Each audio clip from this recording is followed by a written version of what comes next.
All right, I think we've got enough seated that we're going to go ahead and get started. I think more folks are filtering in. And we're going to do a round of introductions in just a few minutes, but the first person I want to introduce probably needs no introduction. He's my boss. He's a wonderful mayor for our city, and he's going to welcome everybody to our first session of the Neighborhood Leadership Training. Here's Mayor Carl Dean.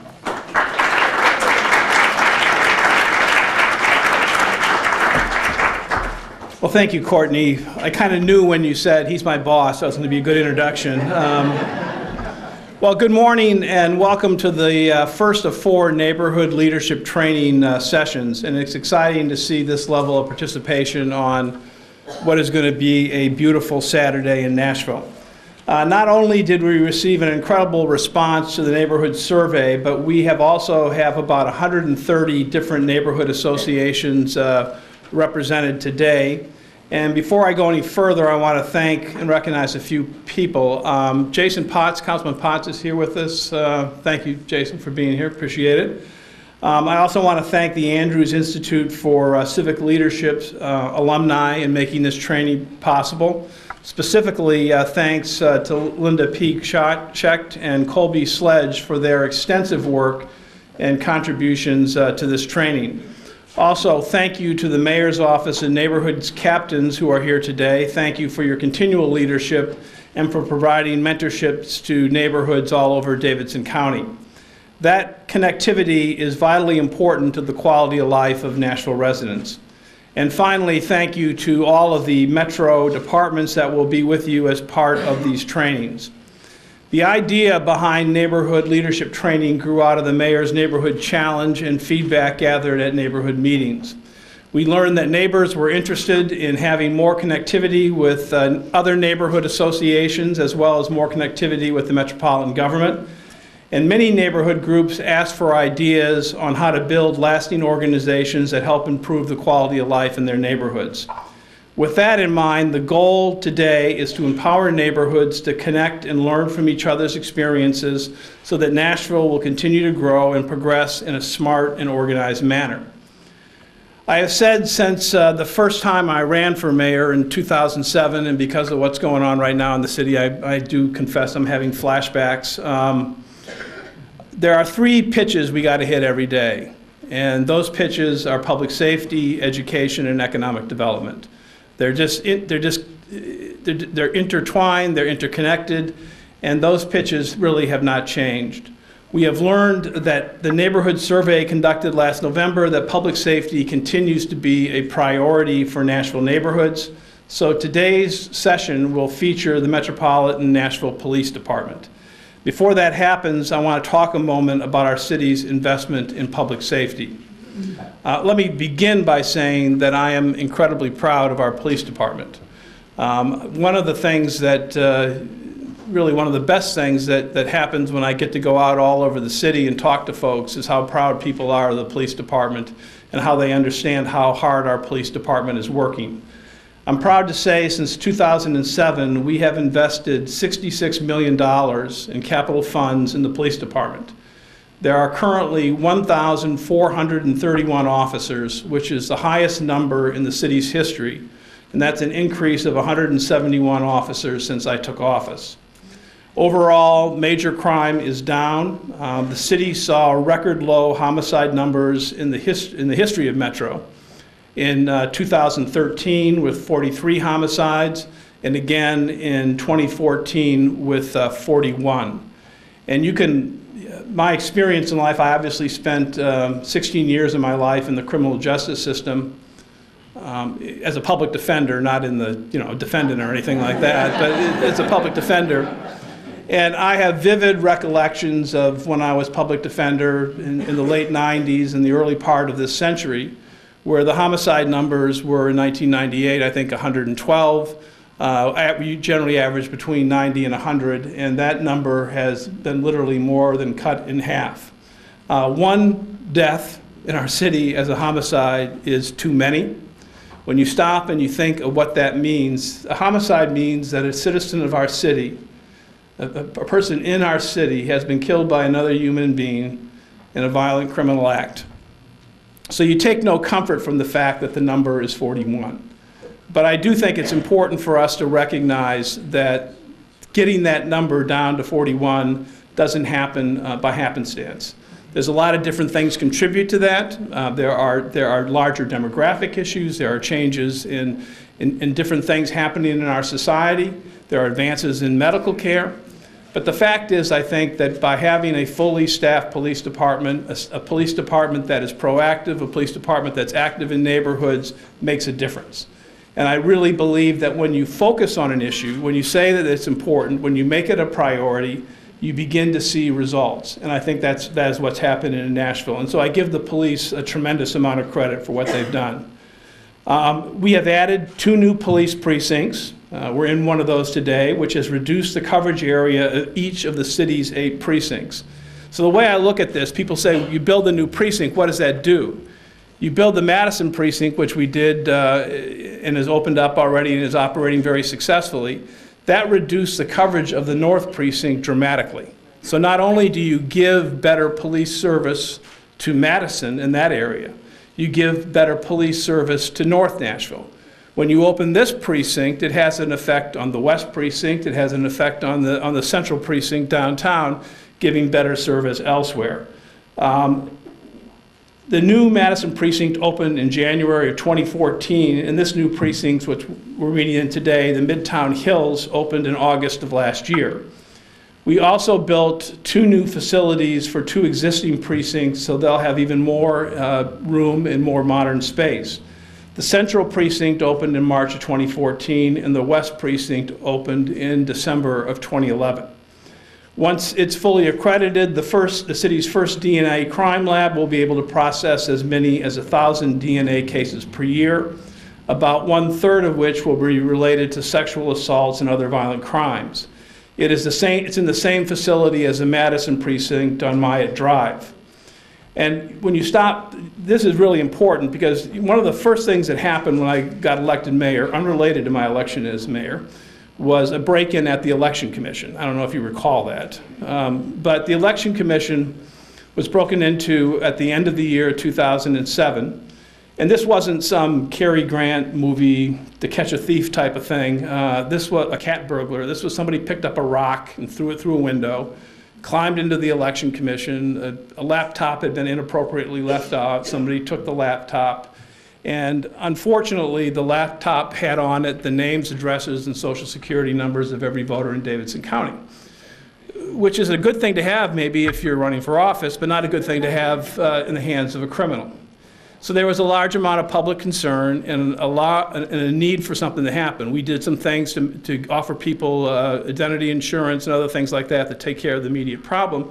But the best way to solve the issue was to have the police department actively engaged.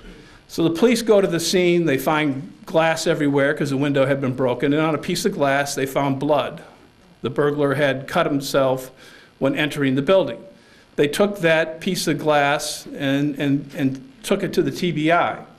And the way it works is the TBI does all the DNA testing for the entire state. And so they have a triage system. And they take only certain cases, and they take, rightfully so, they take violent cases, and they take cases sort of in order. This was an emergency in Davidson County, and we wanted them to move this up. The district attorney, Tori Johnson, our chief police, and others said, please do this first. And they did. And so, the science is, of course, beyond me. They do the testing, get the DNA profile, they throw it into a computer. The computer has DNA records of folks who have been convicted of crimes in Davidson County. You wait however many seconds or minutes it takes for the computer to spit out the identity. They get a match. And so they know who committed the crime. They find the person. It turns out the person didn't do anything with the computer other than sell it to somebody else, and we immediately recovered the computer, and the crisis was solved. But the importance of that to me and why we made this investment in a crime lab in Davidson County is this. There is a lot that can be done with DNA beyond violent crimes. I mean, violent crimes, we want to speed up how we handle them in Davidson County. We want more accurate information, and we want to do it sooner rather than later. But you can also use them in property crimes. DNA is something that's going to continue to expand and is important to police departments as what fingerprinting has been over the course of the last century. So I think that is a significant advancement. As a result of the domestic violence safety assessments recommendations of a study we asked for in 2013, Metro opened the Gene Crow Advocacy Center and established Davidson County's first domestic violence court in 2014. The Gene Crow Advocacy Center is a family justice center that serves as a safe place where domestic violence victims can get assistance as they go through Davidson County's court system. It's up and running right now, and it's doing very good work. And this is another situation where I would say, you look at the homicide numbers, you just look at the numbers, and the numbers that we haven't driven down have been in the area of domestic violence. And I'm a big believer that you just don't stay anchored in the sea, you do something to try to change that. And so this is something as a society, as a city, we need to confront and do something about. We have put a couple $1 million into this. I think it's the right thing to do. It certainly should be our goal to make sure that Nashville is the friendliest city and the safest city for women and children and families that we can possibly make, and that's what we want to do. The investment in public safety is one thing.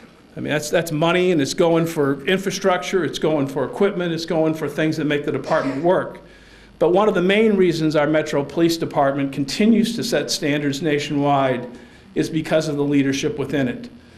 Chief Anderson continues to provide an incredible example of leadership, and I think that was brought home over the events of the last few months.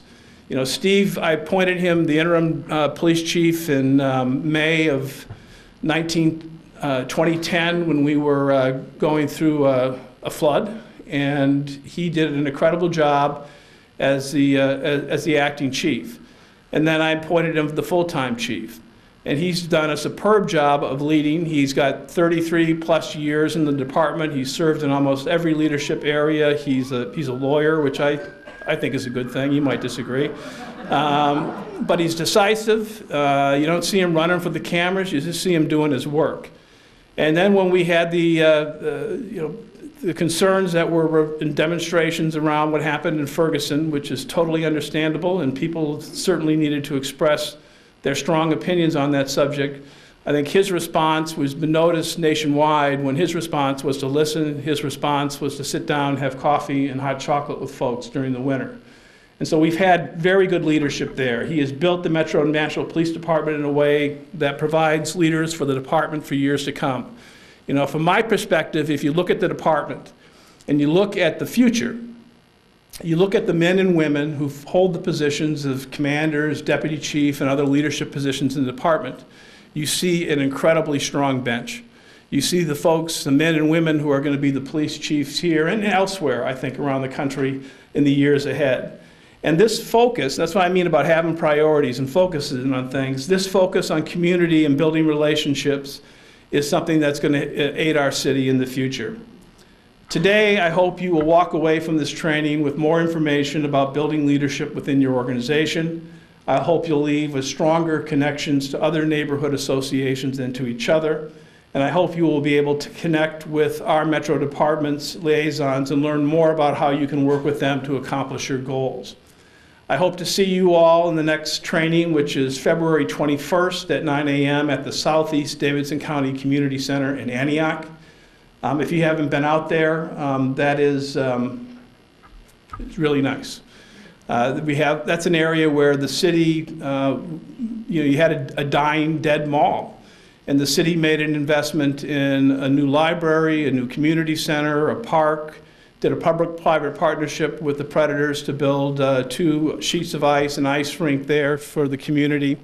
That I think will serve this city well for years to come. But you can feel the economic energy there again. And again, I think that's an example of putting a focus on things and making a difference. Together, we can keep Nashville moving in the right direction. And as I say all the time, and maybe I say it too much, but I don't think so, I really believe Nashville's best days are still ahead of us. This is a city with a great future. And I'm so glad I'm here, and I'm so glad it's a sunny, beautiful day. Thank you.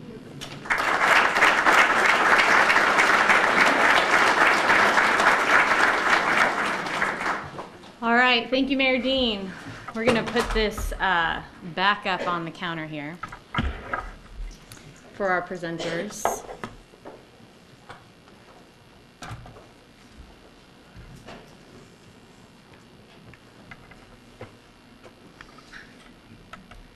So, as I said before, we are going to do a quick round of introductions here.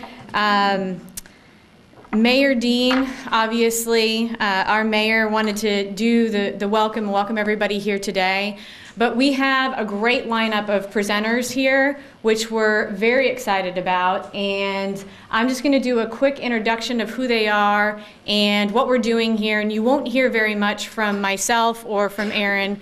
But we're going to speak just a little bit at the front end to kind of explain what's going on here today. So the first thing I wanted to do are those introductions. So we've got Linda Peakshack from the Andrews Institute. She is the founding director over there. She's partnered with us both on the Mayor's Neighborhood Challenge, which is where the idea of this training came from, and then, of course, on these trainings. So we're so excited that she's here. And she also brought with her some of the alumni from the Andrews Institute. So also presenting today is going to be Colby Sledge, who is also a neighborhood leader in Wedgwood, Houston, has worked closely with SNAP. I know many of you know SNAP well, so there's no introduction needed on that, but we're excited to have Colby here. He's also been an integral part of the Nashville Next process, and that's been a really great community engagement process that the city has done that sort of builds the Nashville plan. I'm Courtney Wheeler. I'm in the Mayor's Office of Neighborhoods, and then we have Erin Williams here, who's also in the Mayor's Office of Neighborhoods. She's in the back. She'll speak in just a few minutes. And then we, of course, have our Metro Nashville Police Department. We're honored to have Deputy Chief Damian Huggins here, who's going to talk to you a little bit more detail about our Metro Police Department. And then we have Sergeant Raymond Jones, one of the community outreach sergeants for the Midtown Hills precinct. And I think he just did a whoop whoop, I think, back there. So we're excited to have these presenters today, and we're excited to kick this off with you all. There is an agenda in your folder that's going to give a timeline of what we're doing here today. The materials on the table are the same that's in the folder. We wanted to provide folders for you to take back to your neighborhoods and that you could use for each session, but we didn't have a chance or the funding to do folders for everybody, although we wish we could have. So we then just clipped the materials in the folder next to it. So that's what's sitting on your desk there. We're providing the table so that when we break into groups and do some breakout sessions, you'll have a place to write. So that's what's sitting in front of you. In addition, and I'm going to go through this in just a second, but we also have our Mayor's Office of Neighborhoods captains sitting around each of you, which they'll also are going to be our neighborhood coaches, which we'll talk about in just a second when we dive into this presentation. So that's a quick overview of what's going to happen today. We're going to talk to you about leadership, but then also the Metro Police Department. And then finally, the last thing that will happen here today is the Metro departments are going to be set up out in the lobby area, and you will have a chance to talk to them directly if you have any issues going on or you want to bring any concerns to them. They're going to be with us at each one of these sessions, so you'll have a chance to meet with them. They'll start getting here about 10:30. Some, like our MTA and Metro Water, already arrived, which is fantastic. But they'll all be here about 10:30. So we look towards the end of this session for everybody to kind of connect with them. So let me dive into this presentation. We're so excited for you guys all to be here. Here's a quick agenda that we just went through. We're going to talk really quick about what the Office of Neighborhoods is. We're going to talk about the neighborhood survey results. How many of you guys took that neighborhood survey? Show it. Oh, wow. Nice. Very exciting. So we're going to talk a little bit about the results of that survey here. And then Erin Williams is going to talk a little bit about the department contact information that's provided in your packets. And then Linda will talk a little bit about the collaborative leadership. Colby will talk about branding and identity exercise. And then, of course, Chief Huggins and Sergeant Jones from our Metro Nashville Police Department will present. So let's look a little bit about what the Office of Neighborhoods is. How many of you guys have called the mayor's office because you have an issue, anything from pothole to a codes violation issue? How many of you have done that? Okay, we have a few. Well, all of those constituent responses funnel through the Office of Neighborhoods. Our job basically is to take your concerns and connect those concerns to metro departments across Davidson County. So we were set up a long time ago, well before Mayor Dean, I believe under Mayor Purcell's administration is when it was initially set up. The mission of the Office of Neighborhoods is, of course, to connect neighbors to government, to connect neighbors to neighbors, and all for the purpose of improving the quality of life for all Nashvillians. That's why we're there. So we handle everything from your constituent issues when you call our office to setting up things like this, trainings or connecting to metro departments or anything of that nature. We love to hear from you, so please contact us whenever you have a chance. We love hearing what's going on, and we're there to help you. That's our sole purpose. What is your phone number? 862-6000. All right, so that's basically what we're here to do, and that's partly why we decided we needed a little help to do that. So we work a lot with the Mayor's Office of Neighborhoods captains. These captains come in and meet quarterly with us. They tell us what's going on in your neighborhoods, and we have decided that based on this training and based on what we're doing, we have learned a lot from them. And we want to provide an opportunity for all of you to learn what we've learned from them if you so desire. So we're setting up a neighborhood coaching program where if you want to connect with a neighbor in a different neighborhood about an issue, and we'll go through what they're all doing, please email us at mayor@nashville.gov or call us at the 862-6000. Tell us what topic you want to connect with another neighborhood leader on, and we will connect you to these neighborhood coaches across Davidson County. I'm going to do a quick round of introductions of who they are.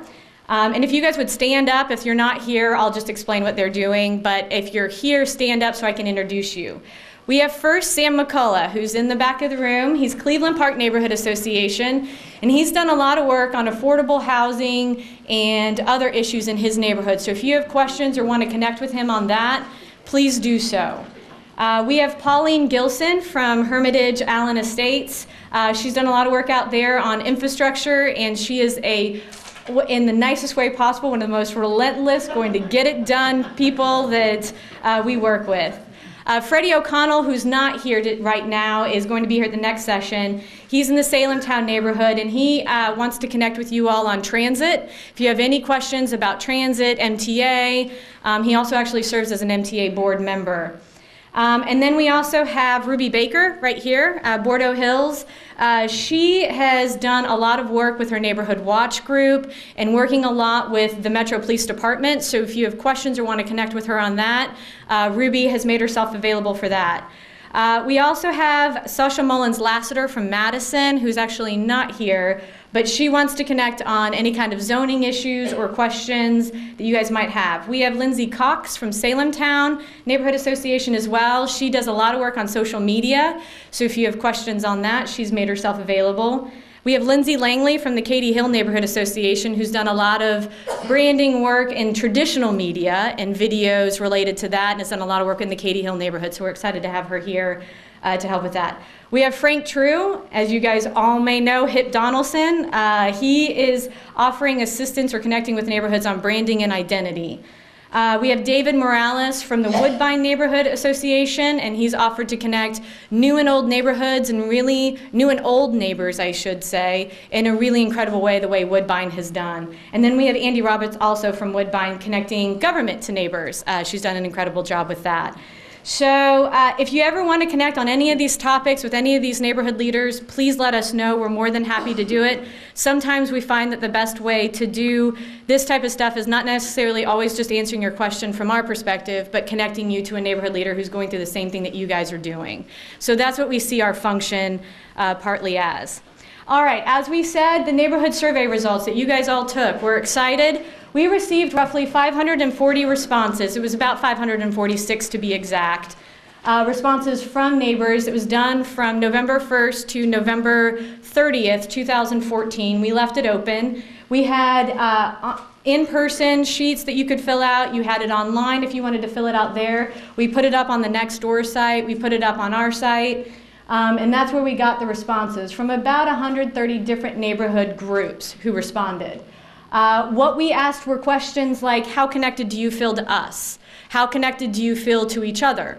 How much more connected do you want to be? And that's kind of what we learned. We learned that about 36% of the population felt somewhat connected to metro government. We learned that 33% felt not connected at all. And that's partly why we're doing some of this stuff. We felt like we needed to provide more services and more opportunities for you all to feel connected. So that's in part what we're doing. And then, of course, average, very connected, and fully connected. So that's what we learned there. And then we asked all of you what priority issue your neighborhood was facing. And this is what we learned, which was very interesting because you always hear what neighborhoods, there's a lot of talk that goes on, I guess, in the courthouse about what neighborhoods need. This was really interesting to find out that the one priority that was astounding that neighborhoods still feel like is a priority in their area is crime and safety. It was a repetitive, open-ended answer that we continued to receive, which is why we're here today at the Midtown Hills Police Precinct and why we're offering this public safety presentation as the first one. We then learned that traffic, zoning infill issues, sidewalks, growth, affordable housing, all of those responses were priorities in your neighborhood. So the series of neighborhood leadership trainings that are going to happen are going to focus on these departments. So in the next training at the Southeast Davidson Community Center on February 21st, we will have Public Works presenting, we will have MTA presenting, and we will have our water department presenting. And then the next training after that will be on March 14th. And at that training, we will have codes presenting, MDHA on affordable housing will be presenting, and then we will be, and then our planning department will be presenting. So, and that's what we learned here was that these were your priority issues. So we're trying to bring this to you all in an easy, digestible way. Here were some of the comments that I thought were really good. If anybody's here today, I apologize. I didn't mean to call you out, but these were some of those comments about, neighborhood watch, what they wanted more of, what long-term plans to address, traffic issues. That was over in the Rosebank neighborhood. We learned a lot about, the change of the precincts, why those precincts were changed and what the reasoning behind that was. So we learned a lot, and the comments went on and on and on. We received, well over 500 plus comments. It was really an incredible learning experience for us. Then we, of course, asked, do you want to be connected to other neighborhoods? Overwhelmingly, we found out that people felt somewhat connected, but we learned from the comments that people wanted to be more connected. So that's what we're here to do today. And then we asked about online platforms. There's a lot of conversations going on right now in neighborhoods about whether online platforms are useful or whether in-person meetings are more useful, or whether the door-to-door style is more useful. What's the best way to connect? And that's what we learned. We learned a lot of people want to be able to use the online platforms because they're free mostly, but you still got to do other things too. It's not the only solution. So that's what we learned there. And that's kind of the breakdown of what we learned. In-person meetings is still the most important. And I think that's a really, really important point. And that's why we're doing this in person together, because you can't just live in an online world. You can't just live in a newsletter world. You got to do all of them. So that's a quick run through. Again, the next training is going to be at the Southeast Community Center. And I am now going to turn this over to Erin, who's going to talk a little bit about the department contact information that you guys have in your packets. Good morning. She's making me talk, but I'll be brief. I have the lucky job of connecting people who call with a need to some of our excellent Metro employees who do great work all the time and are ready to assist. So what we're going to do is try to connect you today and through these next trainings so you can do that yourself. You won't necessarily need someone to point you the way. You'll know where to go. At the back of all of your packets, and that will be the same for each training, we'll leave the information there, is contact information for all the departments that we'll be presenting. Excuse me. So you can find helpful links. You can find their phone numbers for the people that you're going to be meeting here throughout these trainings. And hopefully that will help you become more self-sufficient, and you won't need to make the calls on some of the easy stuff, and we can certainly be around to assist. Yes?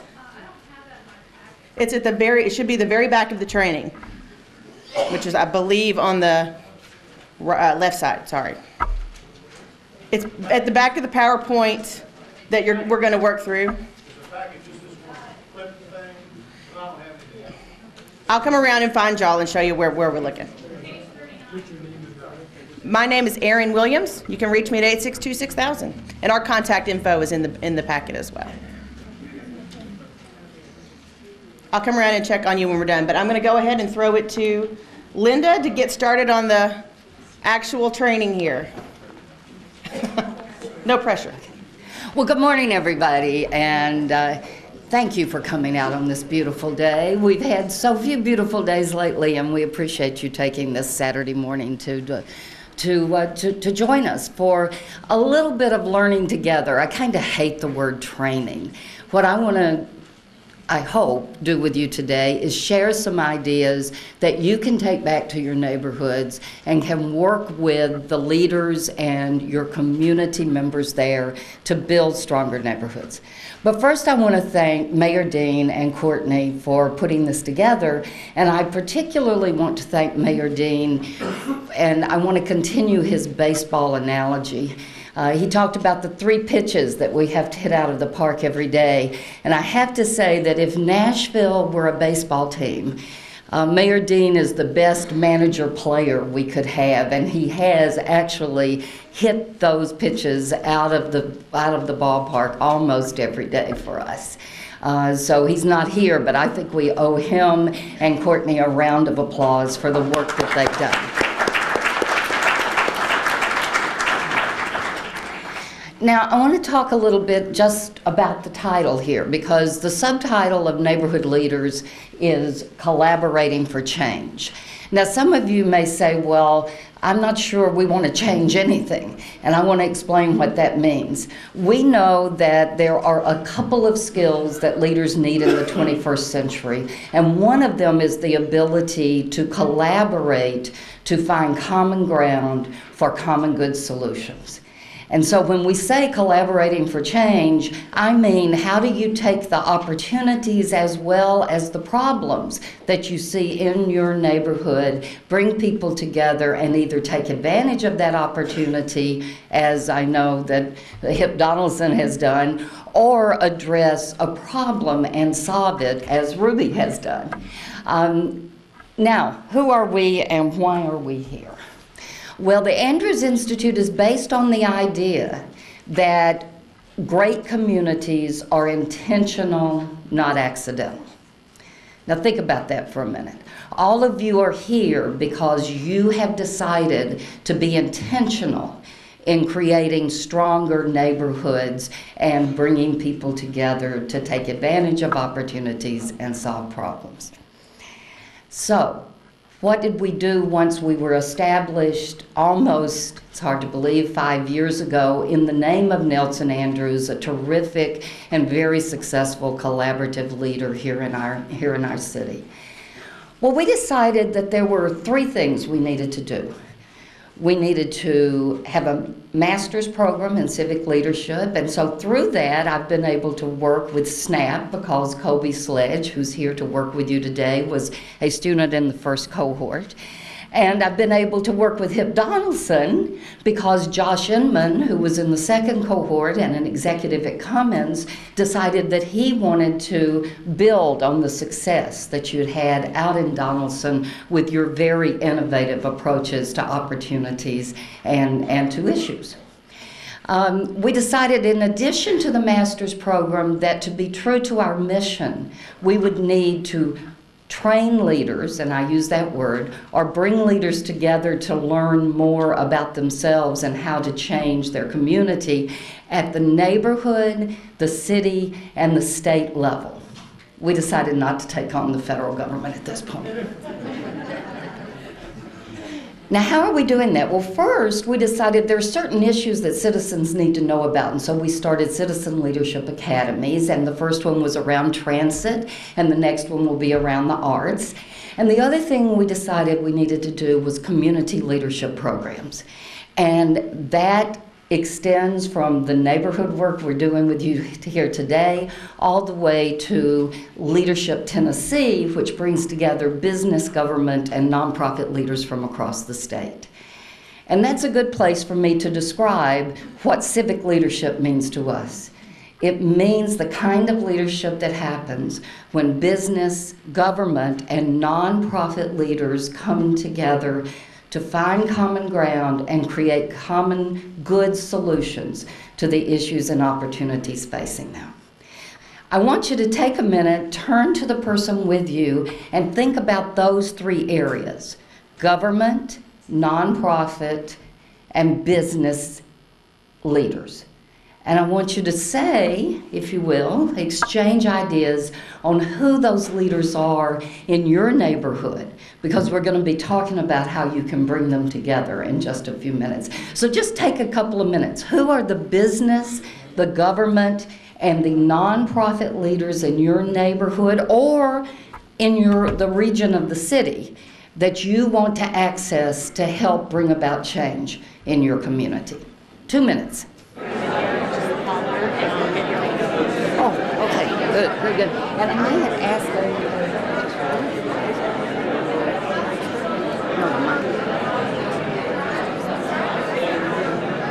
Timing me, but I'm about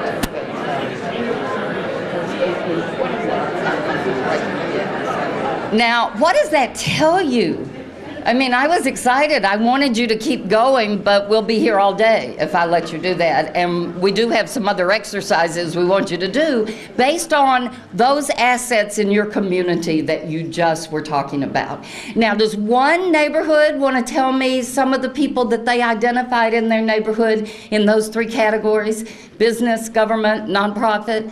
Yes, sir. Tell us your neighborhood and what you identified. Belshire Estates were Nashville. We have a very strong homeowners who probably get to see herbicide. They come to express an additional member of what we're trying to do. We call it Beautify Belshire. Beautify Belshire. Wonderful, thank you. And for those of you who didn't hear, they're working with the local co-op to engage, learn about and engage ways to beautify their neighborhood. The quick thing we do is with the seed exchange. Get ready to come into the season, you ask people to bring packets of seeds, and you throw them in a common thing. You can get something and bring it.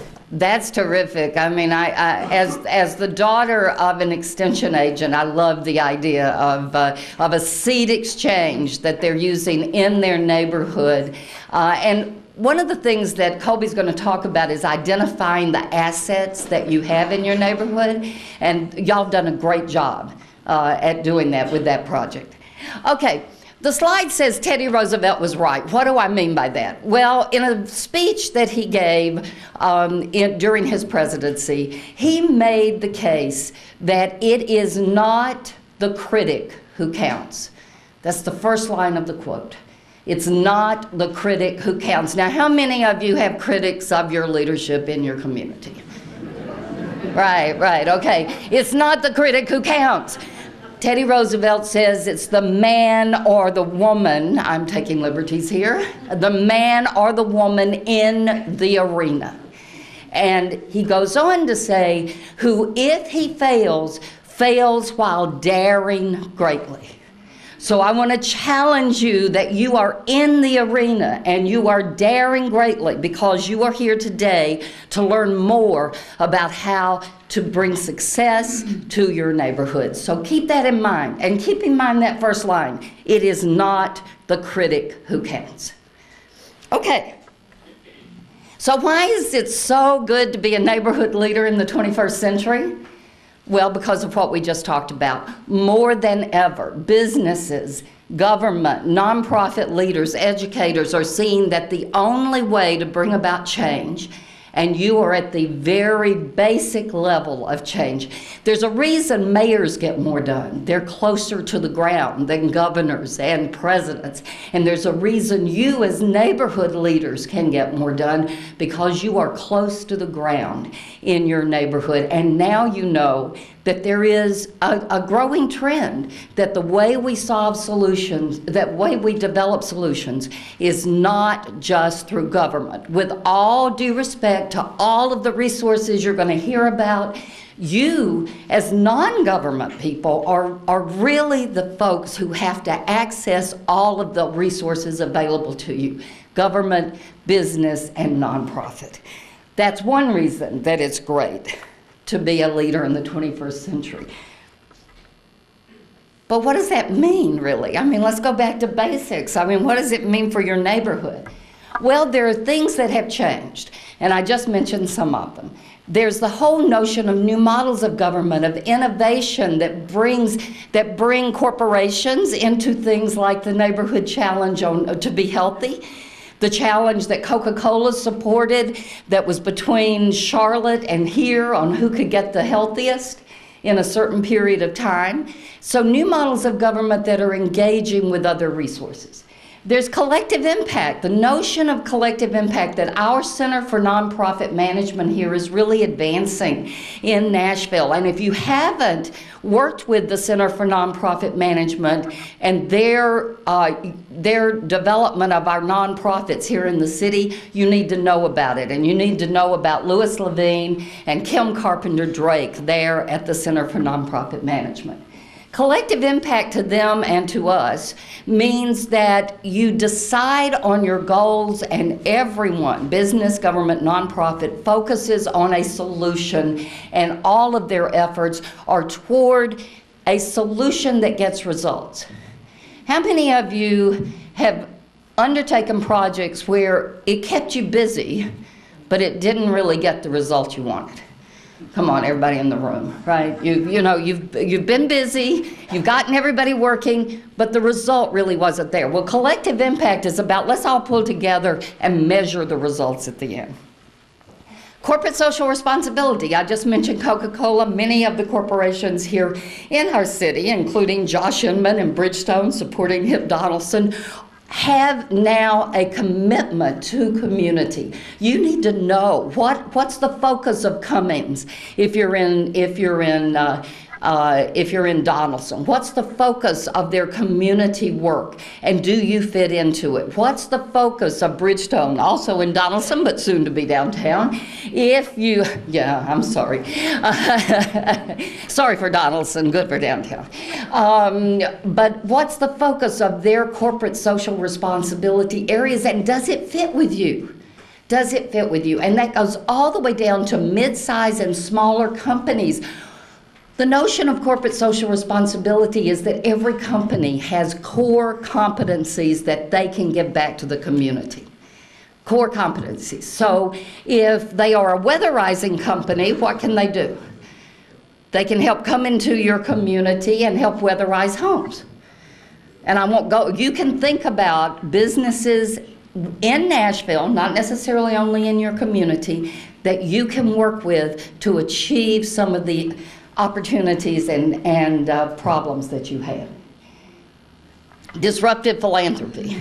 This means that more and more philanthropists are looking, whether it's a local philanthropy or a national or an international one, they're looking for projects that get results because they address root causes.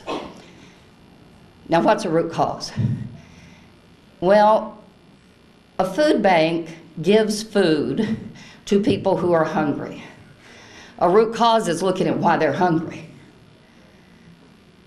Why are they hungry? Why are you having to feed the same people month after month? How can you address the root cause of them being hungry?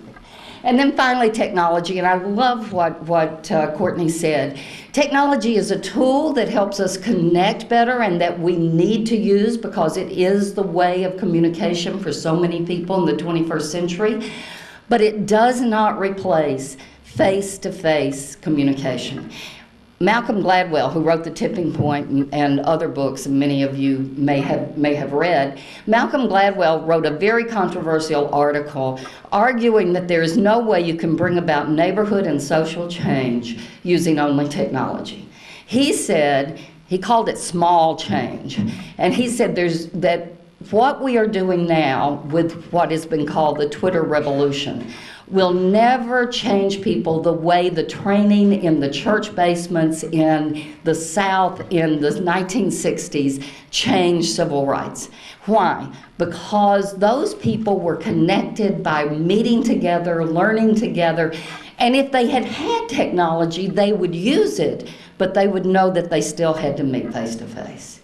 And I have to say there are people who totally disagree with him, but the argument that others make is that you can get people to the square, you can get people to the meeting using technology, but they need to know what to do when they get there, and the best way to do that is face-to-face.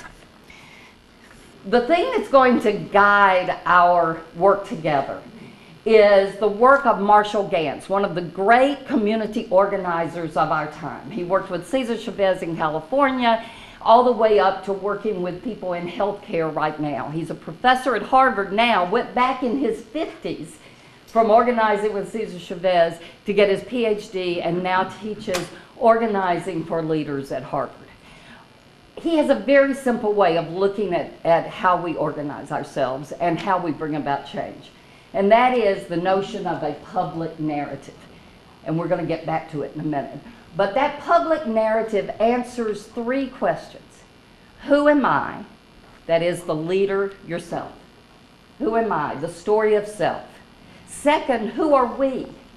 The story of us. And that's your neighborhood. What's your story? And then finally, the story of now. What can we do together? What can we do together? But he argues that you have to understand first yourself, then your community, and then decide together what you can do to achieve your goals. Okay, so over the next 4 sessions, we're going to do 4 things. We're going to grow your collaborative leadership skills and your organizing skills. We're going to identify neighborhood assets and challenges. We're going to create a public narrative and vision for your neighborhood, and we're then going to create a strategy with goals that will lead you to results. Now, I want to say here that I think one of the best things about this training are your coaches. We've learned that at the Institute, that you need to have someone you can turn to who can work with you directly. So, Courtney, congratulations on this great group of coaches. And did we actually identify everybody who was in the room? So Jeff Sexton from Fairlane Park, also helping on infrastructure conversation. So I apologize, Jeff. We love you. And we wanted to get that in so that you have Jeff in mind as we go through the rest of this. Okay, so I've already talked about who am I, who are we, and what can we do together. I want you to keep those questions in mind. And then let's talk about your organizing skills that we're going to work on. This is, again, Marshall Gantz. You are going to identify, develop, recruit, and develop leadership. Why is this so important? Well, Kobe's going to talk about capacity building. Many of you have been leading your neighborhoods for a long time. Many of you are feeling fatigued because you haven't been able to do a succession plan, and we're going to be talking over the next 4 weeks on how you get people to work with you on your board to help you do the things that need to be done, but maybe you're not that good at. You know, we all are good at some things and not so good at others. And putting together a team around you who can fill in where you may not be as strong or can get in line to succeed you is really important. Then you build community around that leadership, and finally you build power out of the community. So organizers engage people in determining why they should act. So you're going to have to persuade them, and we have lots of communication experts in the coaches. You're going to have to learn how to persuade them to act based on their interests, their values, and how they can act together, the strategy. So we're going to be working with you to identify your values, your brand, and then the strategy for making your neighborhoods better. But the best leaders are also collaborative leaders. I mentioned collaboration as a key skill for the 21st century leader. And so in your packet is an assessment we're going to do, but before that, I want to just talk a minute. We talk a lot about leadership, But what do leaders have to have? Followers, that's right. So there are actually several new theories that we lead from wherever we are. You can lead from the middle. You can lead as an entry-level employee when you're thinking about business. But the important thing, too, is we are all followers. So I want you to watch this, and then let's talk about what it means to you.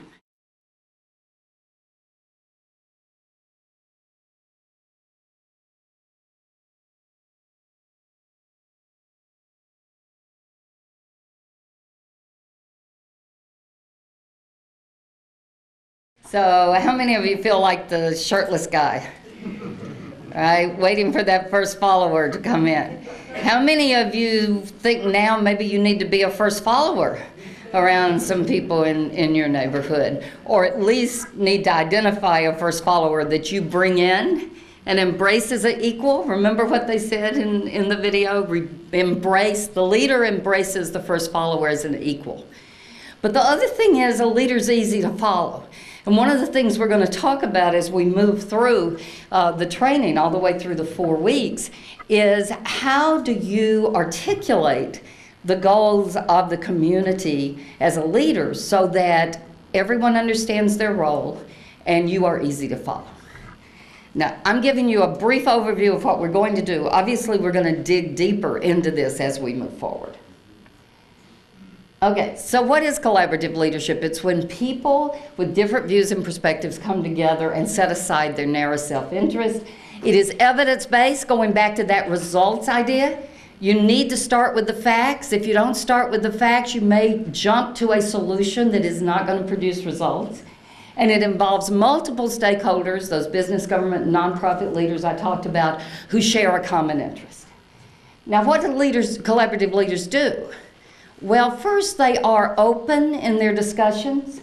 They support other people in finding ways to work together to solve a larger problem or achieve broader goals. And that goes back to our helping you identify those goals and be able to articulate them so that people can work with you to achieve them. Now, the principles of collaborative leadership are in the assessment that I have. I hope you will take it yourself and then take it back to your neighborhoods and work with them on it. It gives the characteristics and behaviors that are important in 6 very important aspects of collaborative leadership. The first is being able to assess the environment. You know the assets and the challenges of your neighborhood and the assets within the city that will support your work. The second half of all of these trainings will be helping you to understand the assets in the community and through the neighbor's office that can help you support your work.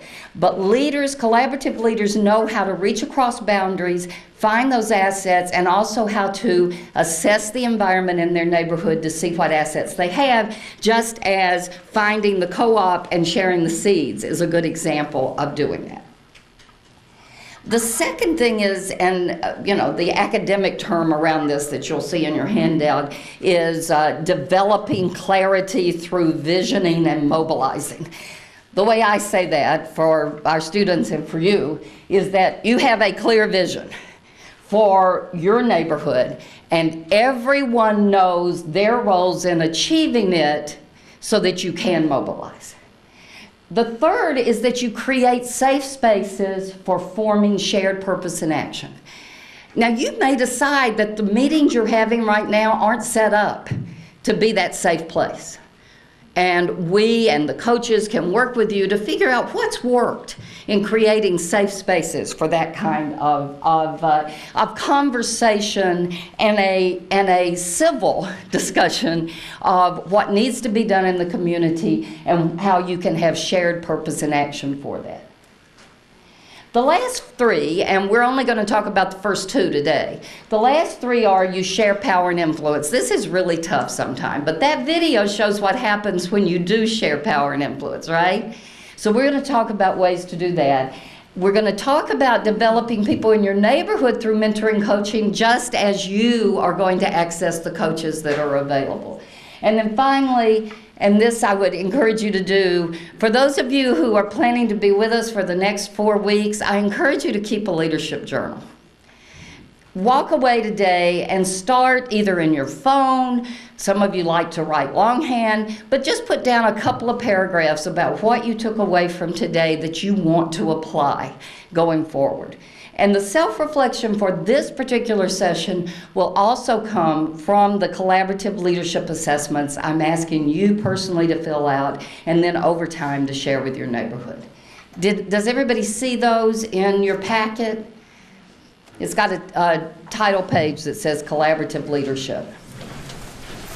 It's here, but there's also, and these materials are all going to be available on Nashville.gov on the neighborhood website, which we'll talk about. So we have them in hard copy here, but they'll also be available online. In the back of your packet, and then looks like this. And for those of you who are willing to do it, we're going to give you Colby and my email address, and I'm hoping you'll share your reflections, your thinking about the first session and what you learned from it and what you'd like to see as we move forward. So we'll give you our email addresses at the end, and we'd love to hear from you. So let's go to assessing the environment. Next time I'm going to share, because I really don't want to go over my time. I'm trying very hard not to do that, Colby. Next time I'm going to share some really interesting information from a new report from the Lincoln Institute on how you actually identify some really important changes you can bring about in your neighborhood for success. But first, what we want to do is understand the context for the change before you act. And that goes back to assessing the environment, but it also means the context of the people you're working with as well, because there are people resources, and there are natural resources, and there are infrastructure resources and other things that you have, but you want to include your people resources when you look at the context. And then within that context, assessing the environment, you need to identify and prioritize the opportunities or the issues that you have in your neighborhood. And why do I say prioritize? Ruby was really good at prioritizing. She knew what she had to do first to make her neighborhood better. Hip Donaldson had 2 or 3 things they knew they could do at the same time, but they were their top 3 priorities. Why do you need priorities? Why do you need to decide what is the most important thing? Because it helps you know what to say no to. There are lots of great ideas, right? But every idea needs to focus on reaching your goals for that top priority. I think, if I remember Ruby's session right, in the last panel that we did, that she had to tell people, we'll do that after we get this done. You know, that's a great idea, but we need to get this done first. And in your case, it was public safety. Right. Okay. And please make sure that you think about how your neighborhood fits into the broader context of Nashville. Because one of the things we know is that people reach across boundaries. And we know we're all competitive, but always operating in the silo of your neighborhood is not going to be the most effective way to be successful. And then, as I said, here's the academic version of Know Your Vision. And my question to you will be, the next time we meet, and I hope you'll ask yourself as you move forward, do you have a clear vision for your neighborhood? Who do you need to sit down and work with to think about that clear vision? And Ruby is nodding, yes. Okay, the best vision is based on values. So you got to think about, what are the values of your neighborhood? What are the personal values of the people living there? What are the values writ large of your neighborhood? And Colby will talk more about what that means, but obviously he was the head of a neighborhood association that had a long history. So built into that history were the values of SNAP. And so you want to think about the basic fabric of your neighborhood and the values that exist to help you move forward. And it's rooted in facts. I'm kind of a broken record on this. And that is, you've got to actually know what your crime rate is. You've got to actually know what the businesses are and what they want to focus on. You can't assume. You can't kind of come up with a great idea that when you start to do it, you realize it's not based in facts and you don't have resources. And then finally, a good vision is vivid and concrete. So it's not, and I'll give an example, almost always I have a student who says, my vision is I want to eradicate poverty from the earth. Okay, first, it's not concrete, right? I mean, it is a nice idea. It is not rooted in fact. It cannot be done, right? I mean, I wish I could say it could, but let's be honest, that is too broad a vision, and it's not concrete. And that vision of the future, that concrete, vivid picture of the future, has to show people what the future will look like if you are successful. Sometimes we say the reality now is what is, and the vision for the future is what if. What if we did this? What would it look like? This is my favorite part of what I teach, so you can tell that as I get kind of passionate about it. So when you start putting together your vision, you got to keep in mind 3 things in addition to what we just talked about. It needs to be inspirational, and we have at least 2 leadership coaches who can help you, along with Colby, with the kind of inspirational language that you need to use. It needs to be aspirational. What does that mean? Well, you got to stretch to get there. People are going to have to work to get there. And then finally, it has to be achievable. And what I mean by that, what was wrong with that vision I just talked about? Couldn't be done, wasn't achievable. Wasn't something you could show people where they fit into mobilizing and getting it done. So people have to know they have to stretch, but they also have to know that they can do it. And you can inspire them to believe both those things and know where they fit in your vision. And now, putting all that theory to practice, Colby Sledge, one of our stars from the Masters in Civic Leadership program, and somebody I'm proud to call my friend. All right, thank you so much. I'm back up again for a couple of reasons. One is, Courtney did mention that this grew out of our investment in the Neighborhood Challenge last year, and I was happy to both personally contribute and also the Institute contribute the time of its alumni to this program. The cash award that we were able to personally contribute was won by Jeff Sexton and his neighborhood, so we should give him applause on that.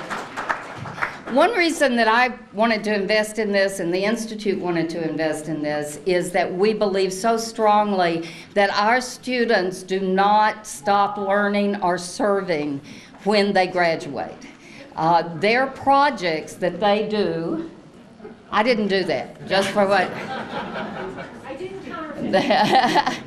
Their projects that they do as a requirement of graduation is the creation and the execution of a community change program in their community. We've had them create Knoxville projects, Huntsville, Alabama projects, but most of them here in Davidson, Williamson, and Wilson County. So keep those in mind. You've already heard 3 students who are working with neighborhoods, and the third is Jason Carney, who's going to be working with Ruby on a solar farm project within the Whites Creek and Bordeaux community.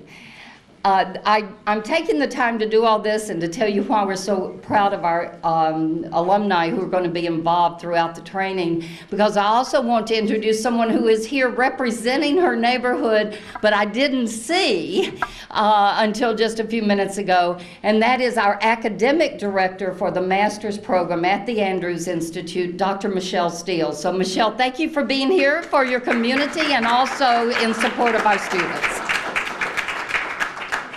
And now I really will turn it over to Colby. Good morning. We do have one other person to recognize. Another council person walked in. Councilman Jason Holloman is here as well, so thank you for attending. If I missed anybody, I apologize. We're going to get, kind of continue the theme that we've been talking about community assets, and that's going to be really the main thing that we discuss today. What I want to start off by doing is going back a little bit to talking about the survey that many of you filled out and a couple of things that we didn't discuss that were some of those comments that you left. So we have two sort of topics that we're going to talk about, categories. One was your biggest engagement challenge, and I think a lot of people who we've spoken with and who you've probably heard from the audience, there are a lot of engagement challenges when it comes to neighborhood groups, and probably the neighborhood groups you've worked in, you've talked with over the years. Some version of these responses comes up, right? They're always sparked by, I think, a version of one question, right? The question, why don't more people get involved? You're the one who's going to every neighborhood meeting. You're the one who might be leading every neighborhood meeting, and you're starting to see the same people, and you love those people, but you're wondering why you're not seeing your next door neighbor. Why aren't you seeing the person down the street? Why isn't that new couple who just moved in, why aren't they coming? And there's always some kind of version of these answers. People don't get involved unless there are problems. Everyone is busy. Everybody talks about how busy they are. Folks get frustrated because change takes forever, which it does, that's true. There's a lack of interest.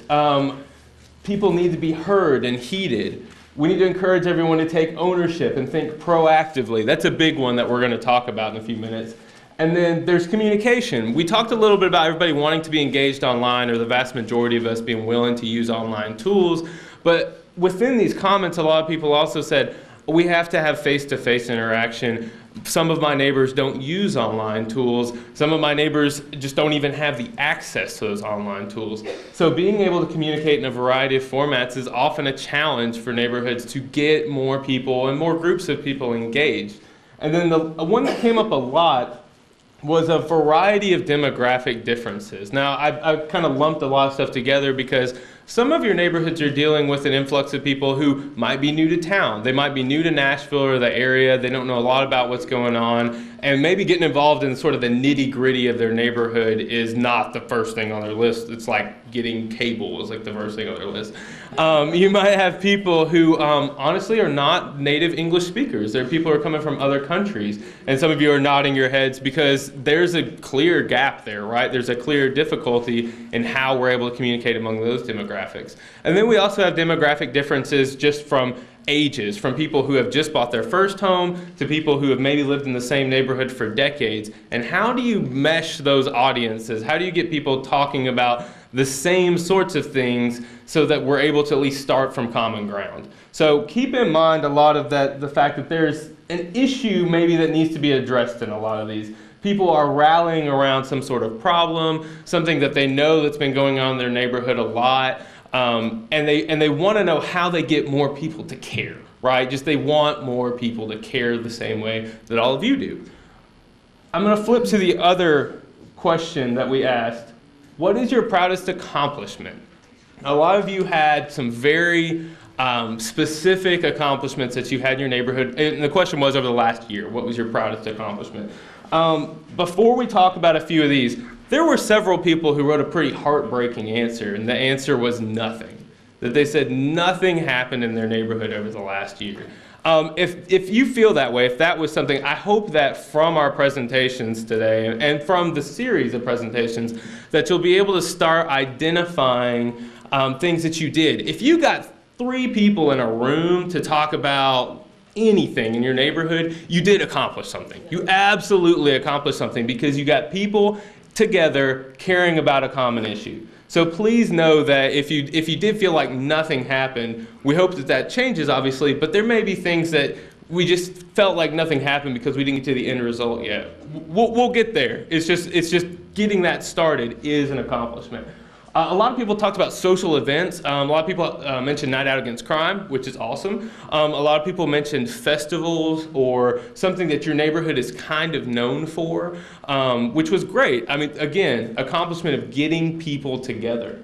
Some of you mentioned specific things, reduce crime, which is a great topic for us to be talking about today. You got a neighborhood watch started, you improved your neighborhood watch, you got more people involved. Some of you actually talked about stopping crime, which was pretty cool, like you stopped a criminal.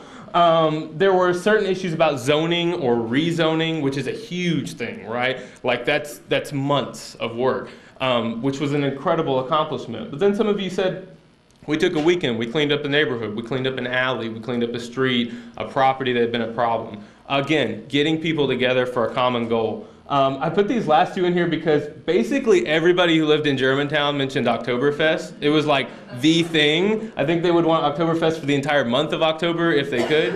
And then the other one was a cool thing. It was the new roundabout in Sylvan Park. Everyone who lives in Sylvan Park, I hope people are here and not just driving around that roundabout the whole time, because people loved the roundabout. Also, I hope you're not mixing Oktoberfest and the roundabout, because that's probably not a good idea. So we've got concrete things here that are our proudest accomplishments. So the key about a lot of those accomplishments is that they're focusing primarily on getting people together. There are common goals that were within those accomplishments. There were even some policy changes that were in some of those proudest accomplishments, but the most popular answer tended to be when people were coming together mainly for the sake of being together or to celebrate something in their neighborhood, and that's going to lie at the heart of what we talk about today. So we're going to use the term asset-based community development. How many people have heard this term before or might be familiar with it? Okay, several, great.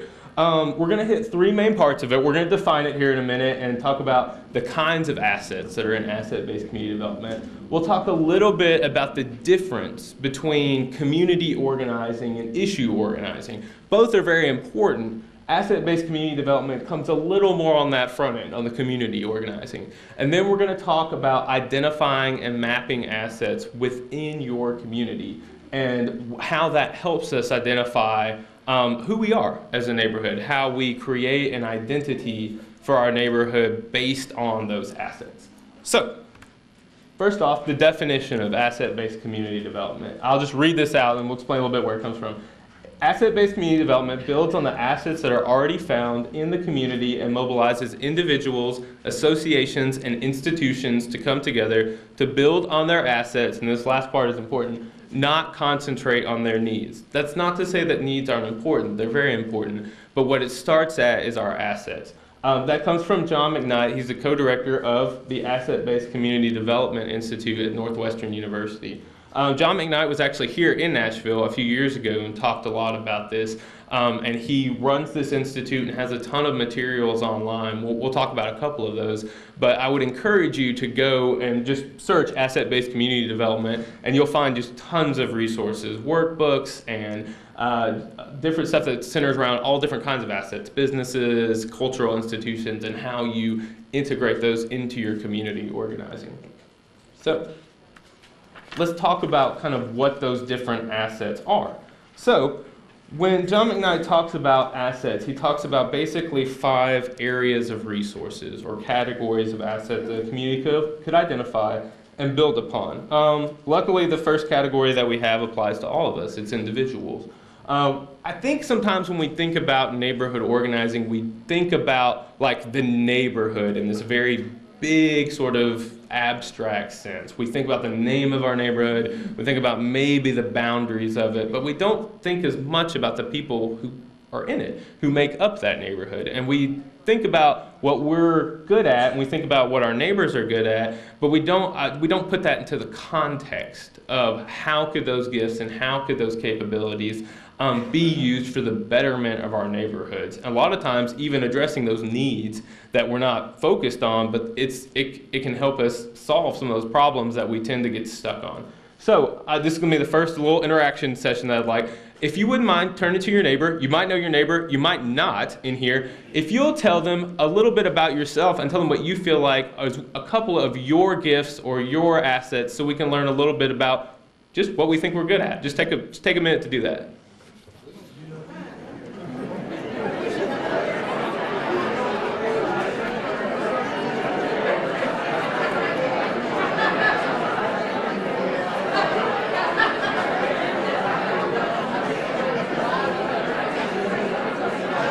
Okay, 15 seconds. Okay, so we're gonna have a couple of people tell, but they're not gonna tell what their, is this on, can y'all hear me? I feel like I can't be heard. Okay. We're gonna have a couple of people stand up. Tell me what your neighbor's gift was or skill. So Courtney's got a mic. Anybody willing to share with their neighbor? So you're not bragging on yourself, you're bragging on the person next to you. Oh, we got one? We got another one. All right. Awesome. My neighbor's name is Miss Burnell McKinney. Awesome. And her gifts are being able to make people aware of the issues that are going on in their neighborhoods and trying to inspire them and get them out to advocate for their rights as tenants and residents. She does a lot of volunteering with the local center. Passionate. So her gifts are communication and compassion. So that's awesome. Thank you so much. Can we give her a hand, please?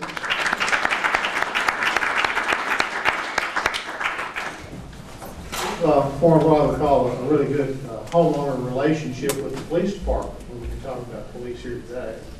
From the standpoint of a really solid example, after the big flood, we have a very big creek that runs through our area. And we had some homes that were never going to be occupied again because they wouldn't, the government wouldn't allow that. They're so flooded, but they still stood there. So there's supposed to be monies in Metro to get those torn down, and we went and did all that with the help of the police department. Because people were going in there at night, firing guns in the air, smoking dope, stuff like that. So we now partner with the police in a very aggressive, proactive way. They come to our meetings, give us tips and stuff like that. I recommend that very much. So individually, one of those assets was basically the motivation to go out and find the people who were ready, who had the answers. So awesome. Thank you so much. Yeah, we got another one. Yeah. Hi, my name is Elizabeth Mayhall, and I'm sitting next to Ali Salih Naradi. Excuse me if I pronounced that wrong. He is the executive director of the Islamic Center of Nashville. And the reason that they chose him is that he was very successful in business at Tyson Foods, and he worked with everybody. Even though he's Muslim, he was friends with everybody. And so when they saw his talents in that area, they said, we need you here at the Islamic Center. And so I think that that's a very important job that you have. That's great. So willingness to reach out. Yeah, everybody give him a round of applause. So great. So we've got one more. Do we have one more? Okay, yeah. Hi, I'm Rachel Zolstrom, the president of the Edge Hill Village Neighborhood Association. And this is Ellen Bloomfield, and she's new on our board. And we're really excited that she brings the gifts of helping us identify our priorities, listing the steps that are needed to be able to reach our priorities, and helping us celebrate when we get there. So that's really great. Awesome. Thank you. So you've heard already just from a few people that there are these gifts that people have within themselves that can be applied to our neighborhood groups, right? Like a lot of things you talk about, like clarity and structure and communication and just like a stick-to-itiveness. Like those are the kinds of things that you need within your neighborhood, right? And you can see those within people who aren't in this room too, but it's a matter of them seeing it in themselves and then being able to identify, oh, there is an opportunity for me to apply my gifts. A lot of times when we talk about involvement in our neighborhoods, it's not that people don't care. I think most people care about where they live and what they're doing within their community. What they care most about is the opportunity they have to do what they do best to the benefit of their community.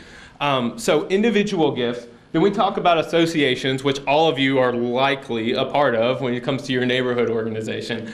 Then we talk about institutions. Now, some of us identify our institutions differently with our neighborhoods. Some of them might be businesses, some of them might be nonprofits, some of them might actually be like this precinct, might be a government organization that you have within your neighborhood that you can take advantage of, that has tons of resources that you by yourself or you as a neighborhood organization might not have. Schools are a huge part of this too. I mean, the resources that your schools have play a massive role in building capacity within your neighborhoods. Then the last two are the physical space, which we talked about a little bit. When we talk about neighborhoods, we talk about the actual boundaries of our neighborhood. And then what we call the marketplace. That's the exchange of ideas, relationships, and conversations. Those are the things that when you're going to get breakfast or you're going to have coffee with somebody, it's not just the business itself, the institution that's an asset, but it's the ability to exchange ideas with a neighbor or with a group of residents. That in itself is an asset, that you're being able to talk with others about particular issues. That's why I say when people feel like they hadn't accomplished anything, if you accomplished talking with somebody about an issue, well, that's a fantastic asset within your community to be able to have that open conversation. So that's the definition. Those are kind of the assets that we wanted to talk about. Now that we've identified those assets, I want to start talking a little bit about how we organize around those assets. The reason that's important is because that starts moving our neighborhoods in directions that we can build capacity to deal with issues. So we have what we call community versus issue organizing, and it breaks down kind of like this. A proactive neighborhood is one that's organizing around its assets while also being able to address the challenges that it has.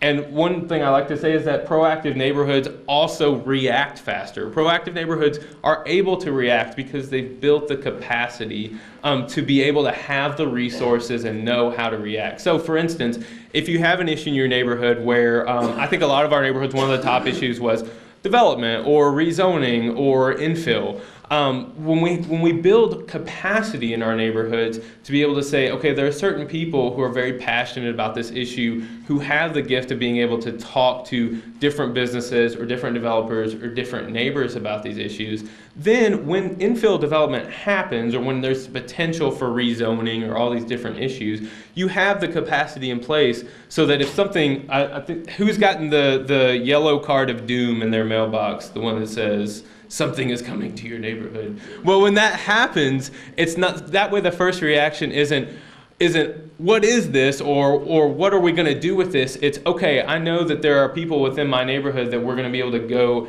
and talk to whoever's, issuing the yellow card of doom, right?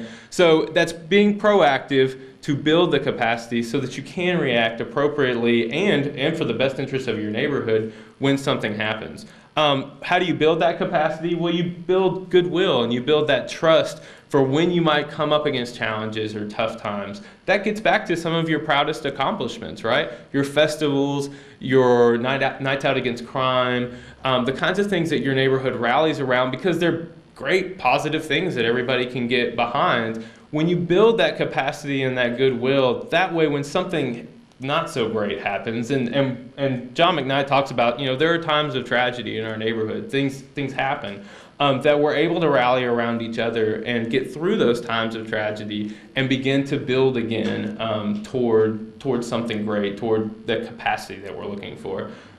Last point, talked about those two, organizing around those assets so you can build the capacity for when those issues arise.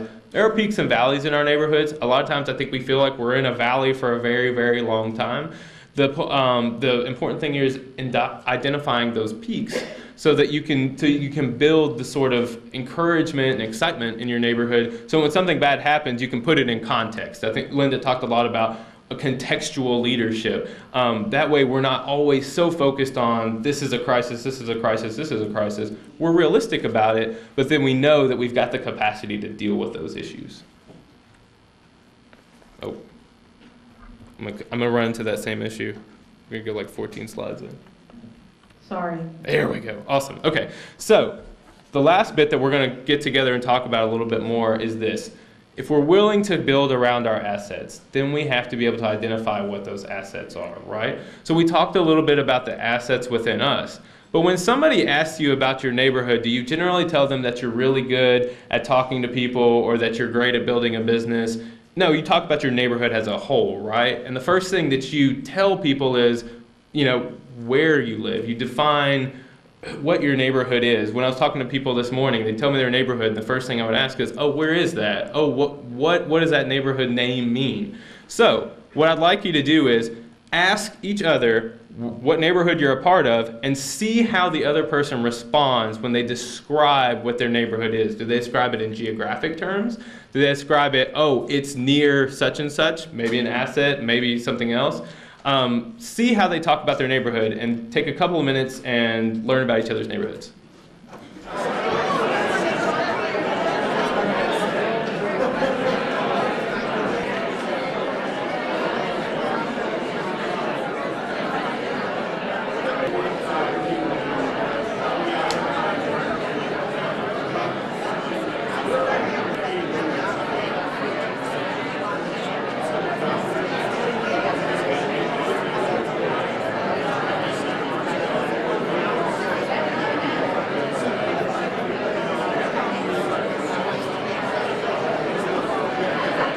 Okay, can we get 2 people who are not from the same neighborhood to stand up?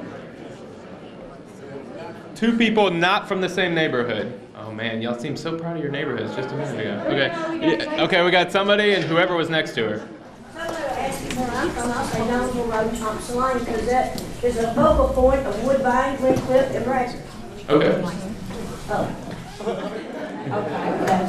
If someone asks me, I'll say that I live at Nashville Road, Thompson Lane, because that encompasses Woodbine, Glencliff, and Bradford. Okay, great. So geographic streets. Okay, now the neighborhood over here. You're gonna make this hard. See you, Nancy. I've been speaking to Bonnie here, who lives in Hope Gardens, and if I can get the area right, it's between Farmers Market and the Interstate, and Jefferson Street, and the Snuff Company. And what's interesting about Hope Gardens is, if I have this correct, it's only residential, single-family home in downtown Nashville. So next time, I just won't go from point A to point B. I'm going to circle the neighborhood and find out about Bonnie's neighborhood.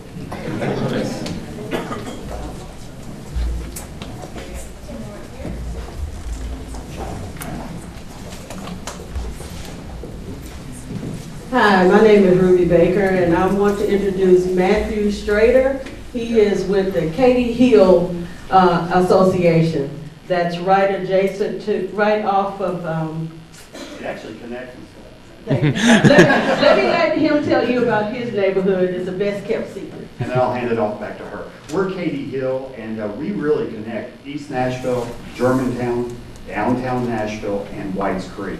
It's been a very overlooked hub for a long time, and we've met Ruby about a year ago, and we have a lot of the same battles and same issues as a overlooked area for a long time that really could have a lot of vitality. We're calling ourselves, our neighborhoods are the best kept secrets because we are evolving, we are revitalizing. We're tucked away, we're sandwiched around. I'm in the Bordeaux Hills area, and he's in the Katy Hill area. And so that's a common, whatever you call it, that connected us together. Yeah. But we're best kept secrets. Great. So people describe themselves by the streets they were near. Some of them describe themselves by other neighborhoods they were near. Nobody described themselves as being next to a dump.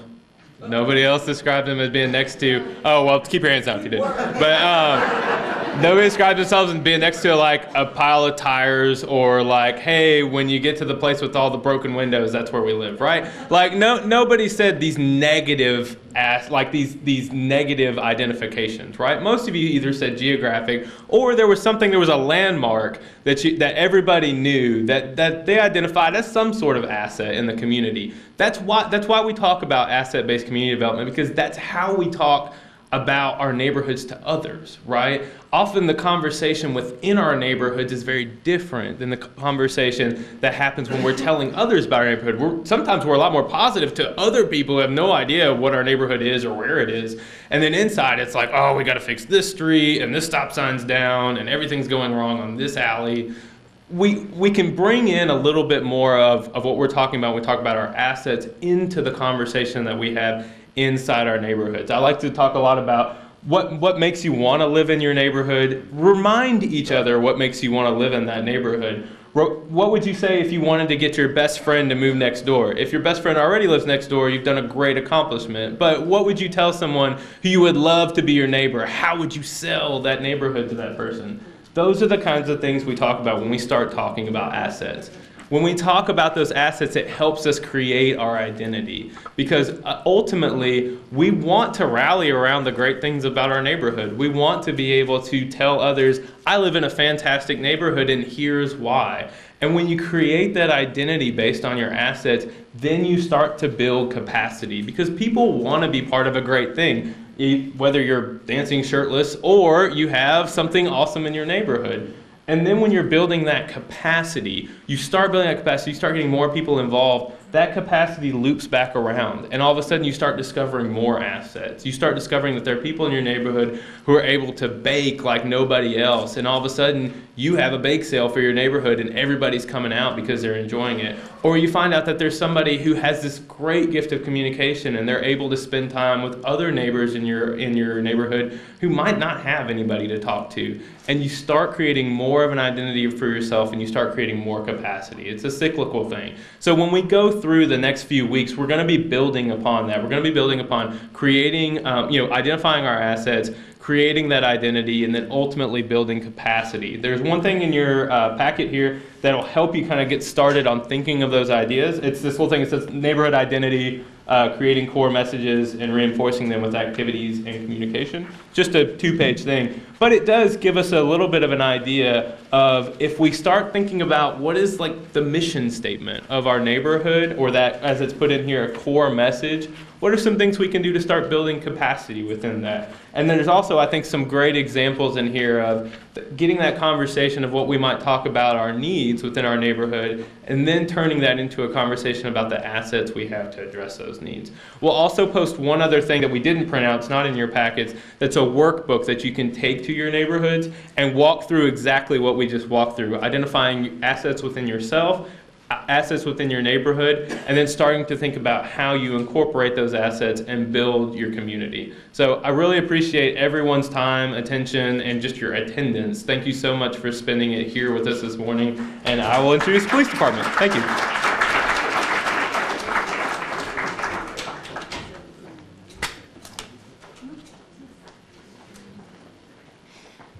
I want to give you a little idea of what we're going to do next time so that you can be thinking about your homework, which will be posted, as Kobe said, on the website. We, over the next 3 weeks, will help you develop your vision, your core messages, and a strategy to achieve your goals. So look on the website for the types of things we would like for you to bring next time. Use the resources that are there to get ready to come. And there's going to be a lot of group work, not a lot of talking at you, but a lot of group work with coaches that will happen over the next 3 weeks. We're going to have volunteer management experts. We're going to have storytelling experts. We're going to have communication experts, all from our Andrews alumni. Finally, remember, it's not the critic who counts. I appreciate and admire all of you because I was the president of Tacoma Park Neighborhood Association in the Washington area for several years. I have to tell you, I quit doing it because I couldn't take the morning calls from the mothers asking me why there was still a puddle at the end of the slide in the park.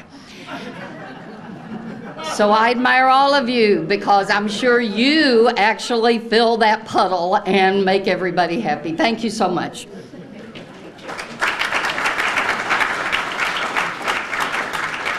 Okay, a huge thank you to the alumni at the Andrews Institute and to Linda, and of course, we're so happy to see Michelle here, so thank you all. We're now going to shift over to our incredible Metro Nashville Police Department.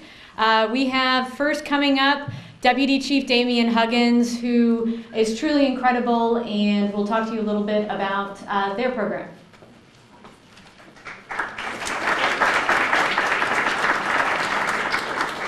Thank y'all very much. The important thing is that you're all gathering here today and you're building on relationships.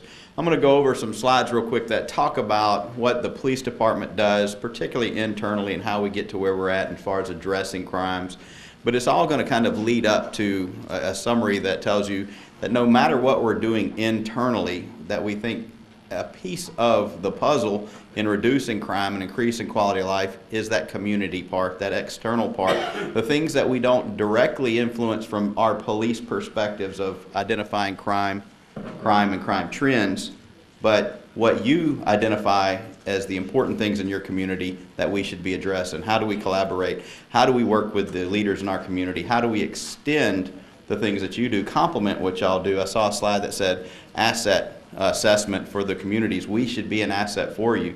To identify those things and us be a partner with you in that, that's going to build a lot of trust. It's going to build a lot of relationships, and I really believe that I can be transparent about is all the things that we do and tell you about what we do in police work. But if we don't have a relationship, you're not going to have that trust in what we do in the police department. So these relationships are important. We talked about community groups and how they meet, neighborhood watch groups. I remember being parts of some. We usually met at somebody's house in their living room, and the kids and all kinds of interruptions. I want to take a moment to really express my appreciation of the support that the mayor's office and the council members have given to your police department, because we have space like this. That, I mean, these are great opportunities where we can have all the people that make a difference in our community in one spot to lean on each other and learn about what's important. So all these little things that add up, you kind of start seeing more of a holistic approach to addressing issues within your community, and that includes crime, but not just crime. Police department can be a gateway to other government services to get that community engagement going, and we think that's important. So I'm going to whisk through some of these things. Got a lot of numbers. I know you're excited about that, but just kidding. It does have a lot of numbers, but I'm not going to dig deep into those. I love numbers. I love data, and I'm fortunate to have the opportunity to serve this police department, this community. But I'm going to drive it through what we do and why we do internally, and it's going to end up talking about the reason that you're here today.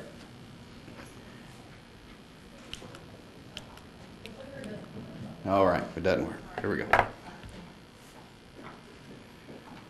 The mission statement of the police department, it talks about the things that we value. Some of the things that we think we can improve on, core values. We don't necessarily say our core values here. So look, there's a great opportunity right there. If you're in business and other types of businesses, they'll talk about your mission statements, your core values, and your value statements. We have those up there, but we also think that we can do better and add some other core values. But that is basically what we want to do. We want to have a community-based police department that offers products that let Nashvillians experience a safe and peaceful Nashville. What is community-oriented policing? It's a collaboration between the community and the police. I mean, it's really simple. We can go through these slides and talk about it, but really if we don't have a relationship with the community, what you'll end up thinking is, when I have a bunch of police down answering a problem in your neighborhood, is that you're being policed by your police department. We want to police with the community, not be policed in your community. And there's a huge difference. Now, how does that happen? Talk, communication, collaboration. What are your issues? Well, if the police department thinks that certain crimes are the issues, but we haven't communicated those issues with the community we're in, you don't know why we're there, you don't understand, and we're not taking advantage of the resource of our community to find out, one, what they think is important, and two is, who do you think knows your community better than you? The police officer that rides through that neighborhood, or the people that live in that neighborhood and can tell you, well, if I was looking for a problem, I would go down there and take a left and go to you know where your issues potentially are, and we need to be working with you to identify those, not because it is a problem, but because we don't want some things to become a problem.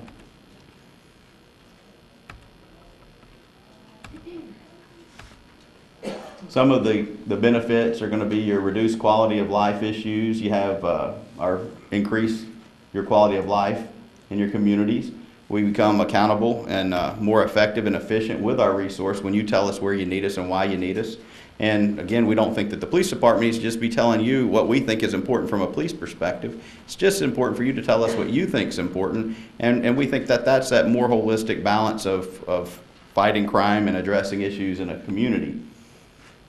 Because when those things don't occur, you have the police, again, in your community addressing issues that you may not think are your priorities. And when we are addressing all the things that are important, you see crime go down and quality of life go up.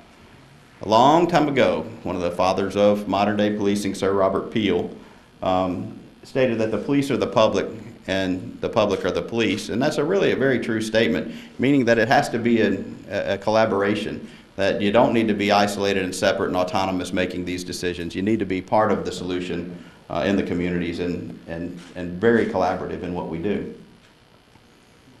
We have to have ownership of the problem, but that does include just us. That's the community. If we're all going to be a part of the solution, we got to work together and own that problem. Thing called collective efficacy. It's defined as a group shared belief in its conjoint capabilities to organize and execute the courses of action required to produce given levels of attainment.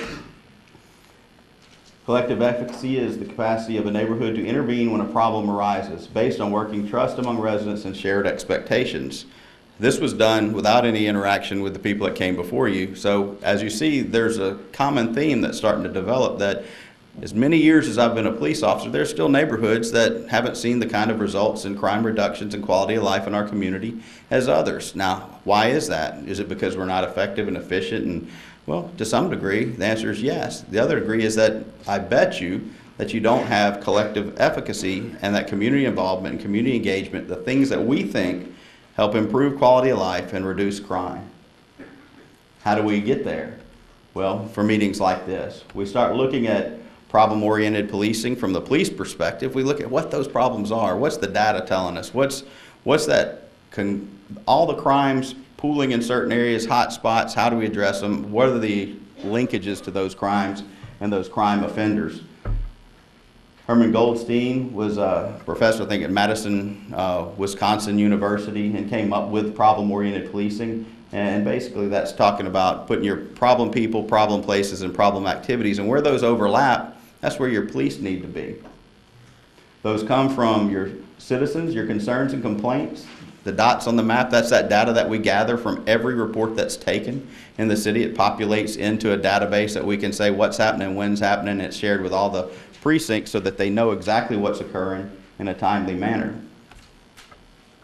And all that information is pushed down to the zone cars, the zone sergeants. The one piece that we don't always have as timely is that citizen part. So even when these theories develop, they talk about something that we're talking about today, is that collaboration of community and the government services.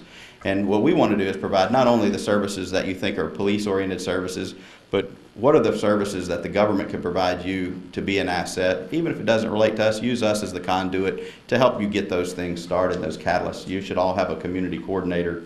If you don't know that person by today, we'll be able to provide that by the end of today. The test of police efficiency is the absence of crime and disorder, not the visible evidence of police action in dealing with it. And that's absolutely true. We don't think that that we measure the amount of good that we're creating in a community and about amount of overall crime reduction by the number of police and the number of arrests. It's the number of no crime that we have, and the lack of police presence that is many times your best gauge of your police efficiency. We think that collaboration, we think that voluntary compliance is the goal of the police department, to get that with the community and have the least amount of police inputs in a situation to resolve it.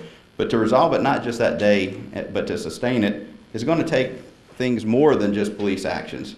If you think that police going into an area and just policing those with all the information that we're using today is going to fix the problems, then it's just not going to be that way. Or you would have all the areas in your community already being addressed and seeing the same levels of crime reduction, which you don't.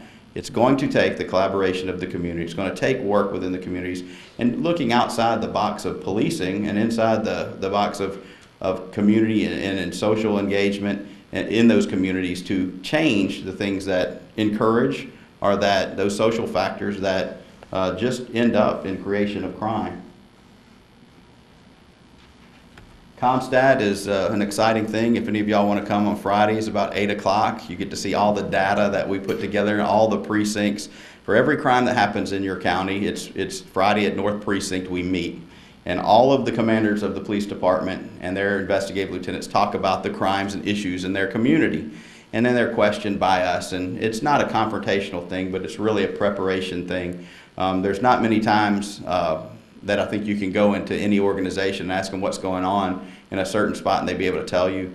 We actually have commanders that are expected to have that kind of knowledge and background. When you walk in and say, here, what's going on, if they don't know that answer, they're going to be able to provide it to you by the data that we capture.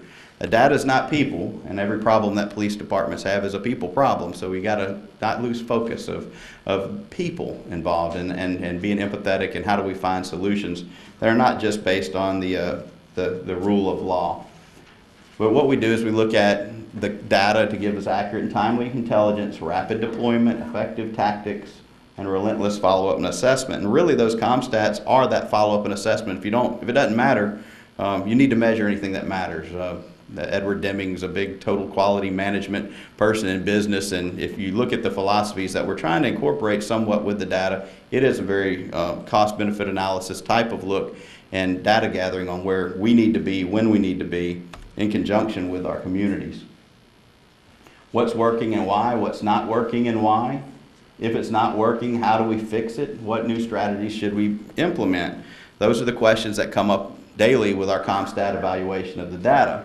And there you see circles. Each of those represent problem people, problem places, or problem activities. And in the very middle where those overlap, we say that's a good place for our police officers to start.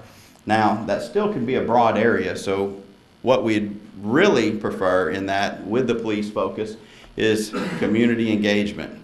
I need to add another acronym because police love acronyms on everything we do. But community engagement needs to go right there with police focus, because that's the data of CompStat telling us where crimes are occurring and populating and when and where. Not only the days, but the times that they occur.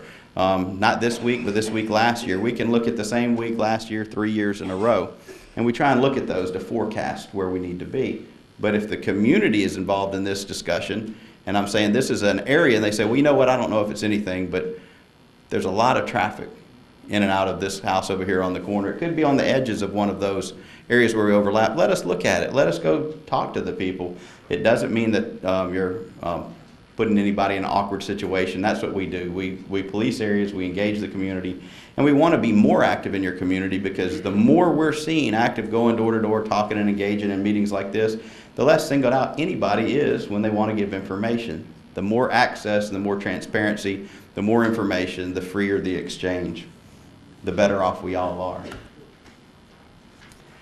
Well, looking at all the data from the inside and the collaborations that we've grown from 2004 till now, we got a pretty positive trend line that starts from 2004 to 2014 in total reported UCR Part 1 crimes in our county.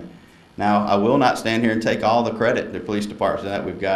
We've got a lot of community groups. You got nationwide crime that's has downward trends. But when you see something that's working and it's going in the right direction, we sure don't stop that. So we think that involving the community, involving in use of the data, and trying to broaden and expand the parts of the government that collaborate to resolve community issues is a positive direction. That's the actual crime numbers for Davidson County since 2004 to 2014. So we like that trend line. We're going to continue to grow it. I think that policing is getting better because of the technology, but policing is becoming more efficient and more effective because of the increased use of the community as another source of information and direction for our resources. DDAX is another way that we do data-driven information to resolve crimes in our community. It's mostly related to traffic-oriented crashes and crimes where they overlap. It's kind of neat. The Nashville Highway Safety Institute was coming around saying how to use your grants. Here's how you look at the data to use grants appropriately. They came here and they said, we like the way you do it better. Can y'all teach it? So that kind of secures us in grant funds. That's a good thing. But we also teach it because they like the way that we look at crime data and overlay it with crash data to try and get the best, efficiency out of our resources.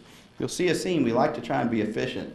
That might not be necessarily always a thing heard in government, but we think that the more efficient we are with our resources, it's a domino effect. Less time we have to spend over here, the more time we can spend in the areas that need our attention.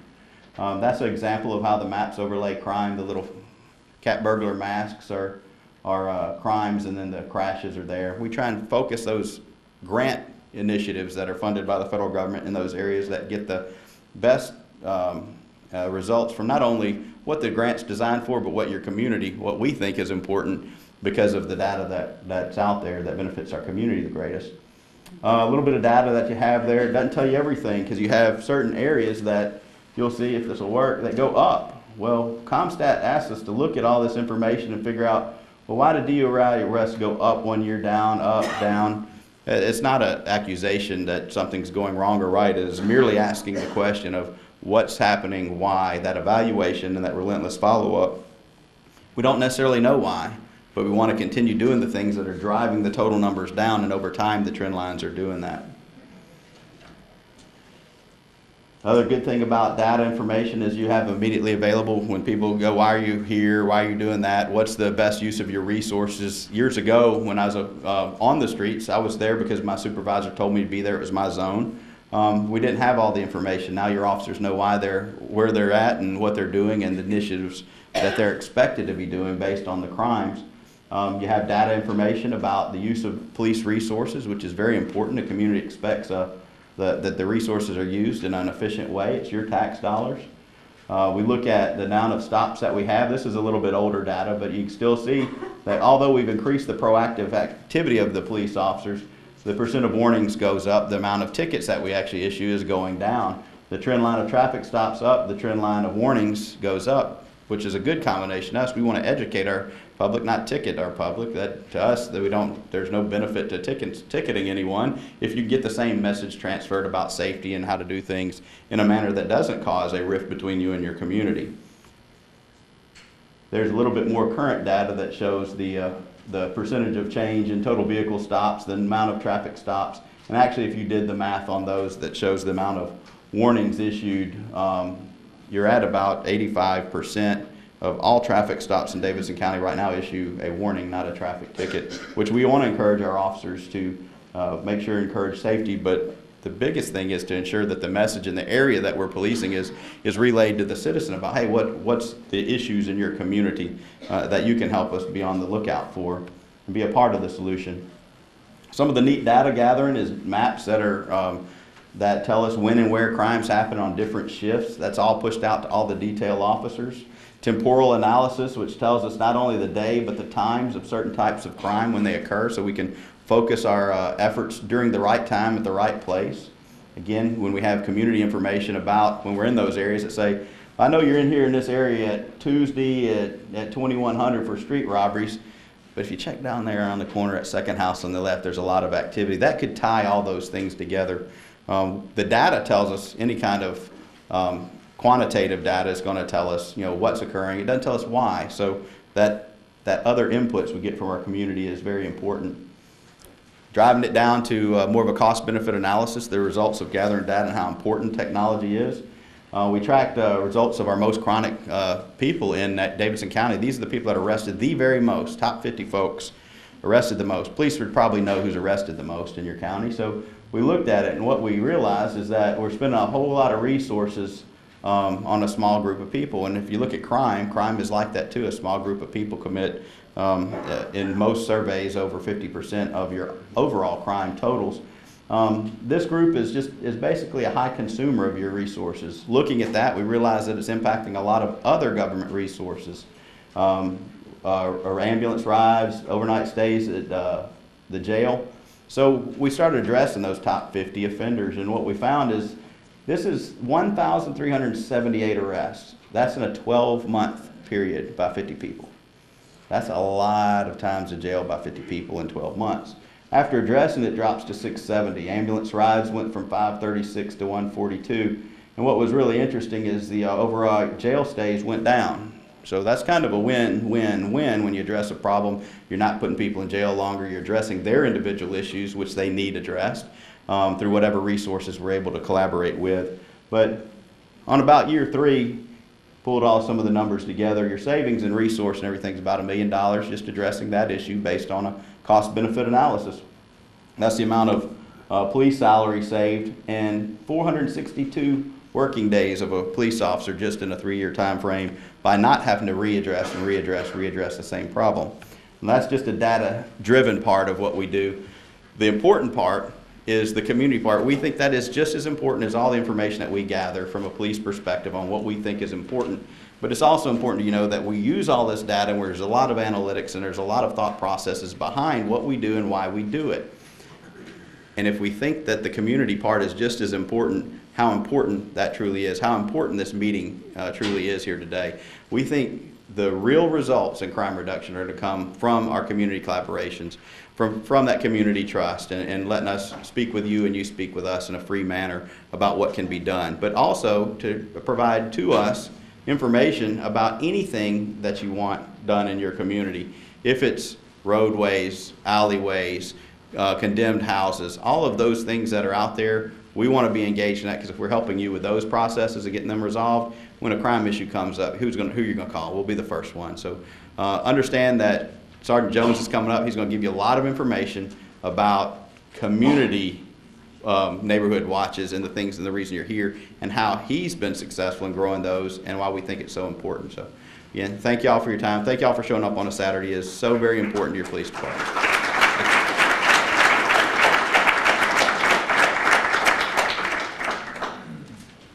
I'm Sergeant Raymond Jones, and I'm the community coordinator for the Midtown Hills Precinct. Before I start, I have a homework assignment to give you all before I forget, okay? If you don't know your community leader, your neighborhood watch leader, or your homeowners association leader, or your community coordinator, your homework is to contact that person and reach out to that person before your next meeting with the mayor's office. We got that? Any questions? All right, we're good. Okay, so I'm Sergeant Raymond Jones. I'm the community coordinator. Does anyone here know what a community coordinator does by a show of hands? All right, that's not bad. So, I first want to recognize my fellow community coordinator, Sergeant Fernandez in the back. Wave, Sergeant Fernandez. He has been so gracious in helping me keeping the coffee filled up because you people drink way too much coffee, okay? Yes, if it were not for him, the coffee would have ran out. So I appreciate it, okay? So pretty much community coordinators like myself and Sergeant Fernandez, we are where the rubber meets the road. So what does that mean? All right, let's just say you have an issue with speeding. Not like we do, okay? If you have an issue with refurbishing crosswalks, barking dogs, illegal signs, dilapidated buildings, trash in the alleys, that's when you contact people like myself and Sergeant Fernandez.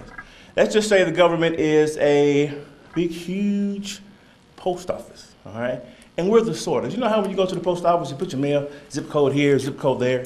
Well, you give us the zip code of your problem, and we'll make sure it gets to the right spot. All right, that sound good? Because sometimes when you go online, the websites are set up so beautifully, okay? But sometimes you can get lost, you know, and you don't know where to go. That's where you contact us, and we make sure you know what you need to know, okay? You still with me? All right, okay, that's good, that's good. Okay, hold on one second, left click. Courtney. I'm very tech savvy, as you can see. Thank you. Oh, okay, all right. All right, okay, now, I'm ready now, okay. Everybody say, taking a stand, working together. Taking a stand, working together. All right, everything that everyone has talked about today is centered around that, us coming together as a community, as a family to get stuff done, okay? Wait a minute. Oh yeah, all right, here we go. I'm good, okay. What is the Neighborhood Watch Group? All right, Neighborhood Watch is an anti-crime program that promotes the culture of neighbors looking out for neighbors that aid law enforcement in the successful prosecution of criminal offenders and increase the quality of life. Does anyone not understand that? That's pretty cut and dry, okay? Quality of life is wonderful, and we all want a better. No matter how good your quality of life is now, don't we want it to be a little bit more? Yes, all right? And promotes the culture of neighbors looking out for neighbors. You know, when you want to lose weight, like I do, okay? And they say, you know, you don't want to get on a diet. You want to change your eating habits. You want to create a different culture. It's the same thing with the community, all right, and neighborhood watch groups. All right, now, how do you get started? The first step is to discuss interests in organizing with neighbors in the area. So pretty much just saying, get a bunch of neighbors together that are interested and start a neighborhood watch group and sitting down and talking about it, okay? Second thing is to begin planning your first neighborhood watch meeting. The first meeting is a meet and greet informational meeting. Be sure to invite your police community coordinator. Now, if your group that cooks every meeting, steak and, you know, chicken, please invite us, okay? We really, in the right, Ralph? We really would appreciate that, okay? All right. Step 3, after the first meeting, you need to begin selecting a neighborhood watch director and block captains. Pretty much, it's just a person. It's just like a chain of command, you know. We'll send information to the block captain or the director, and then he or she will funnel it down to everyone else.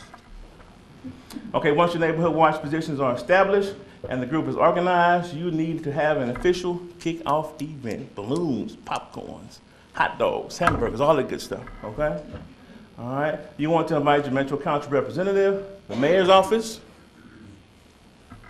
the community coordinator, and the patrol officers assigned to your area. This will give everyone a chance to meet everyone, okay?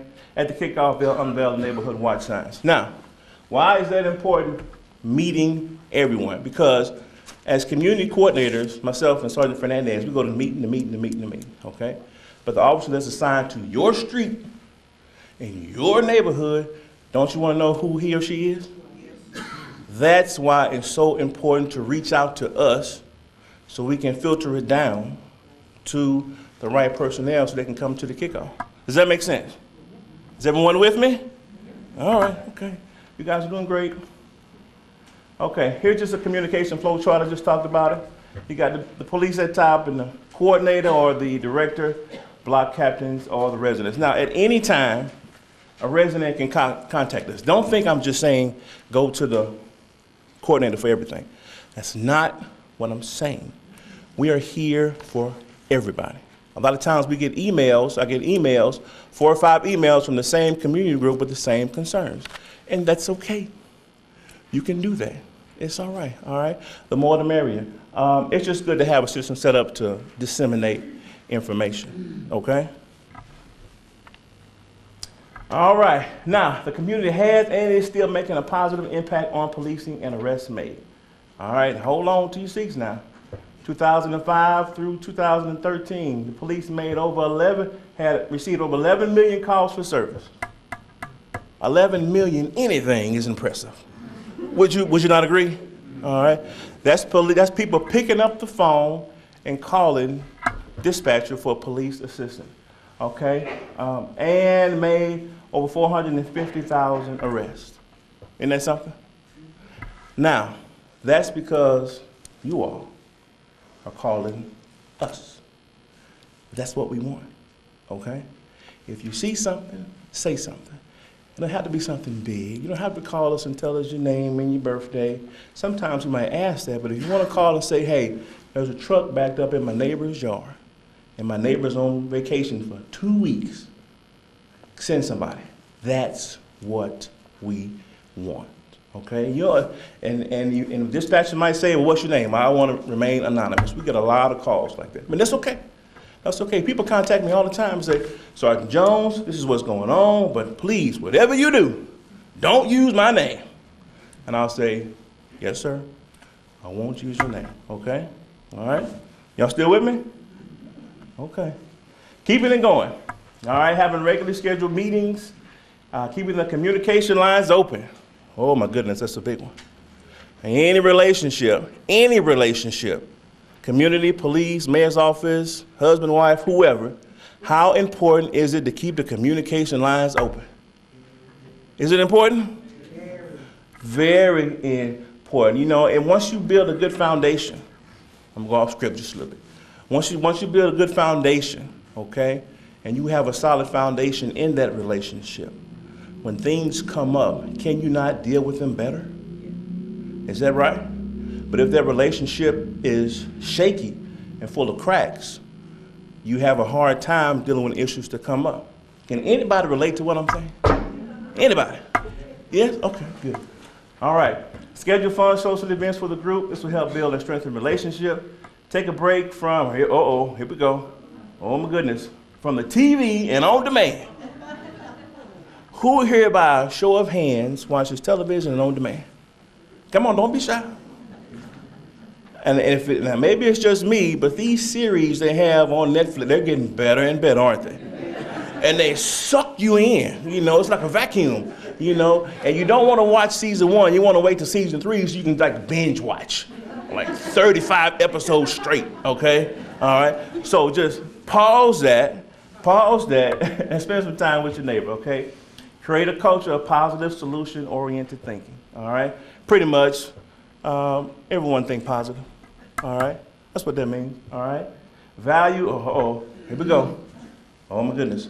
Value and respect different points of view. How important is that? Very important. We the police department, we don't have the luxury of picking sides. We love everybody. Big, small, blue, red, everybody, we love everyone, all right? Just value what people say and what they think. If you don't agree with it, do you necessarily have to say something right then? No. All right, okay, y'all with me? Treat each other with respect and dignity. How good is that? Is that important? We're going down to the bare bones of just treating people right. Treating people how they want to be, how you want to be treated, okay? That's very important. Now, once you get 6 and 7 down, everything else will fall into place. Everything else will fall into place because you've created a culture that makes people feel like they're worth something. You know, it increases their self-worth. I don't know about y'all, but sometimes, you know, I'm down in the dump and I get an encouraging word. It makes you feel good. Has anyone here ever felt that way before? Yes. All right, and utilize your community resources. I'm sorry I went off script a little bit, okay? All right, Smart 911, who's heard of that? Raise your hand. Excellent, excellent. Smart 911 is a resource that allows you to go online and create a safety profile, okay? You can say that, you know, I live at 123 Raymond Street. I have an elderly parent with dementia that sometimes leaves the house and goes down to the corner market. This is the market's address, all right? That'll be in the call text. You can say, you can be involved in a not so good domestic relationship. Can y'all relate to that? Maybe not you personally, but we know somebody, okay? And you can have a safety phrase like, man, I'm hungry, I want some hot chips, okay? That's just an example. Let's just say you're having a situation. I do love hot chips, by the way, all right? Let's just say you have a situation or your loved one has a situation where they can't say, I need help, but they can say, I want some hot chips. The dispatcher will know that's your safety phrase and know you're in trouble. Isn't that something? And the best part about it is, it's 100% free. Now, I know everybody in this room likes free. Am I right? Am I right? That's right, that's right. Smart 911. So when you press pause on your demand, on your television, get your laptop, your smart television, check it out. Okay? Excellent, excellent resource. Crimemapping.com. Who's heard of this by a show of hands? Another excellent resource. Pretty much, it has crime, depending on what state and city you're in, for up to 185 days. 185 days, okay? You can register and have a crime that comes up in your street sent to your email so you know exactly what's going on in your neighborhood. How is that for being aware? And that right there is 100% free. Isn't that something? That's great, all right? And it updates every 24 hours. Now, this is what we want. Neighbors looking out for neighbors. Now, do you have to get a pair of binoculars? No. Don't go into, you know, one of those stores and say, well, Sergeant Jones said, give me a pair of binoculars. Sergeant Jones not saying that, okay? Looking out for your neighbors. A simple thing like, I'll be out of town for 2 weeks, keep an eye on my house. You know, my son has the key, here's his number. If the police show up. People contact us all the time, and Ralph can tell you this. I'll be out of town for a month, I'm going out of the country. And we'll put in what's called extra patrols. We'll have an officer come to your house every day. All 3 shifts, check on your house. Isn't that something? And that's free. That's the service that we provide for you all. All right? That's great, isn't it? All right? All right, now, this is not what we want.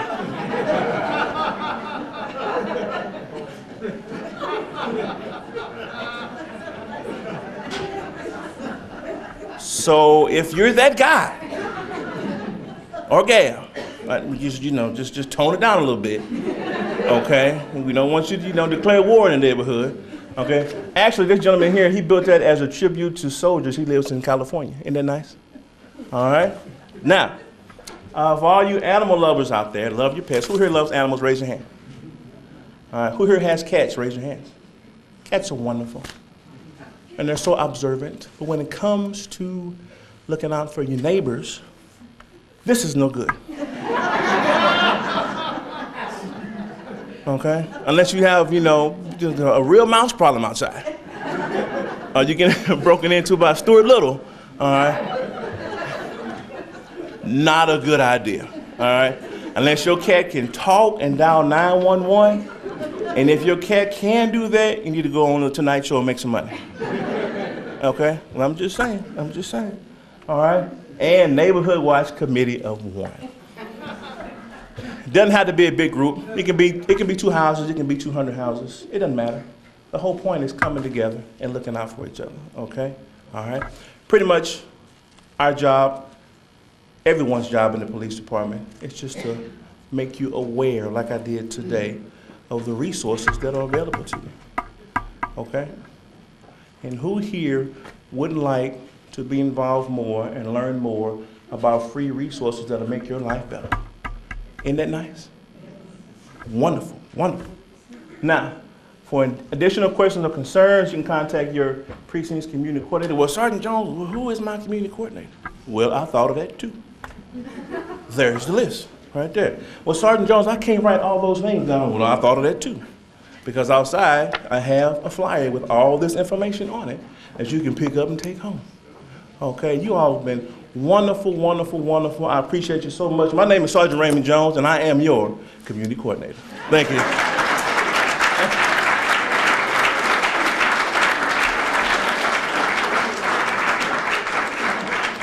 All right, well, I think that's a good note to end on. Thank you all for coming. Remember, the departments are out there, so you've got Metro Water, Public Works, MTA, and other departments that are out there, so if you need to talk to them about an issue in your community, please go ahead.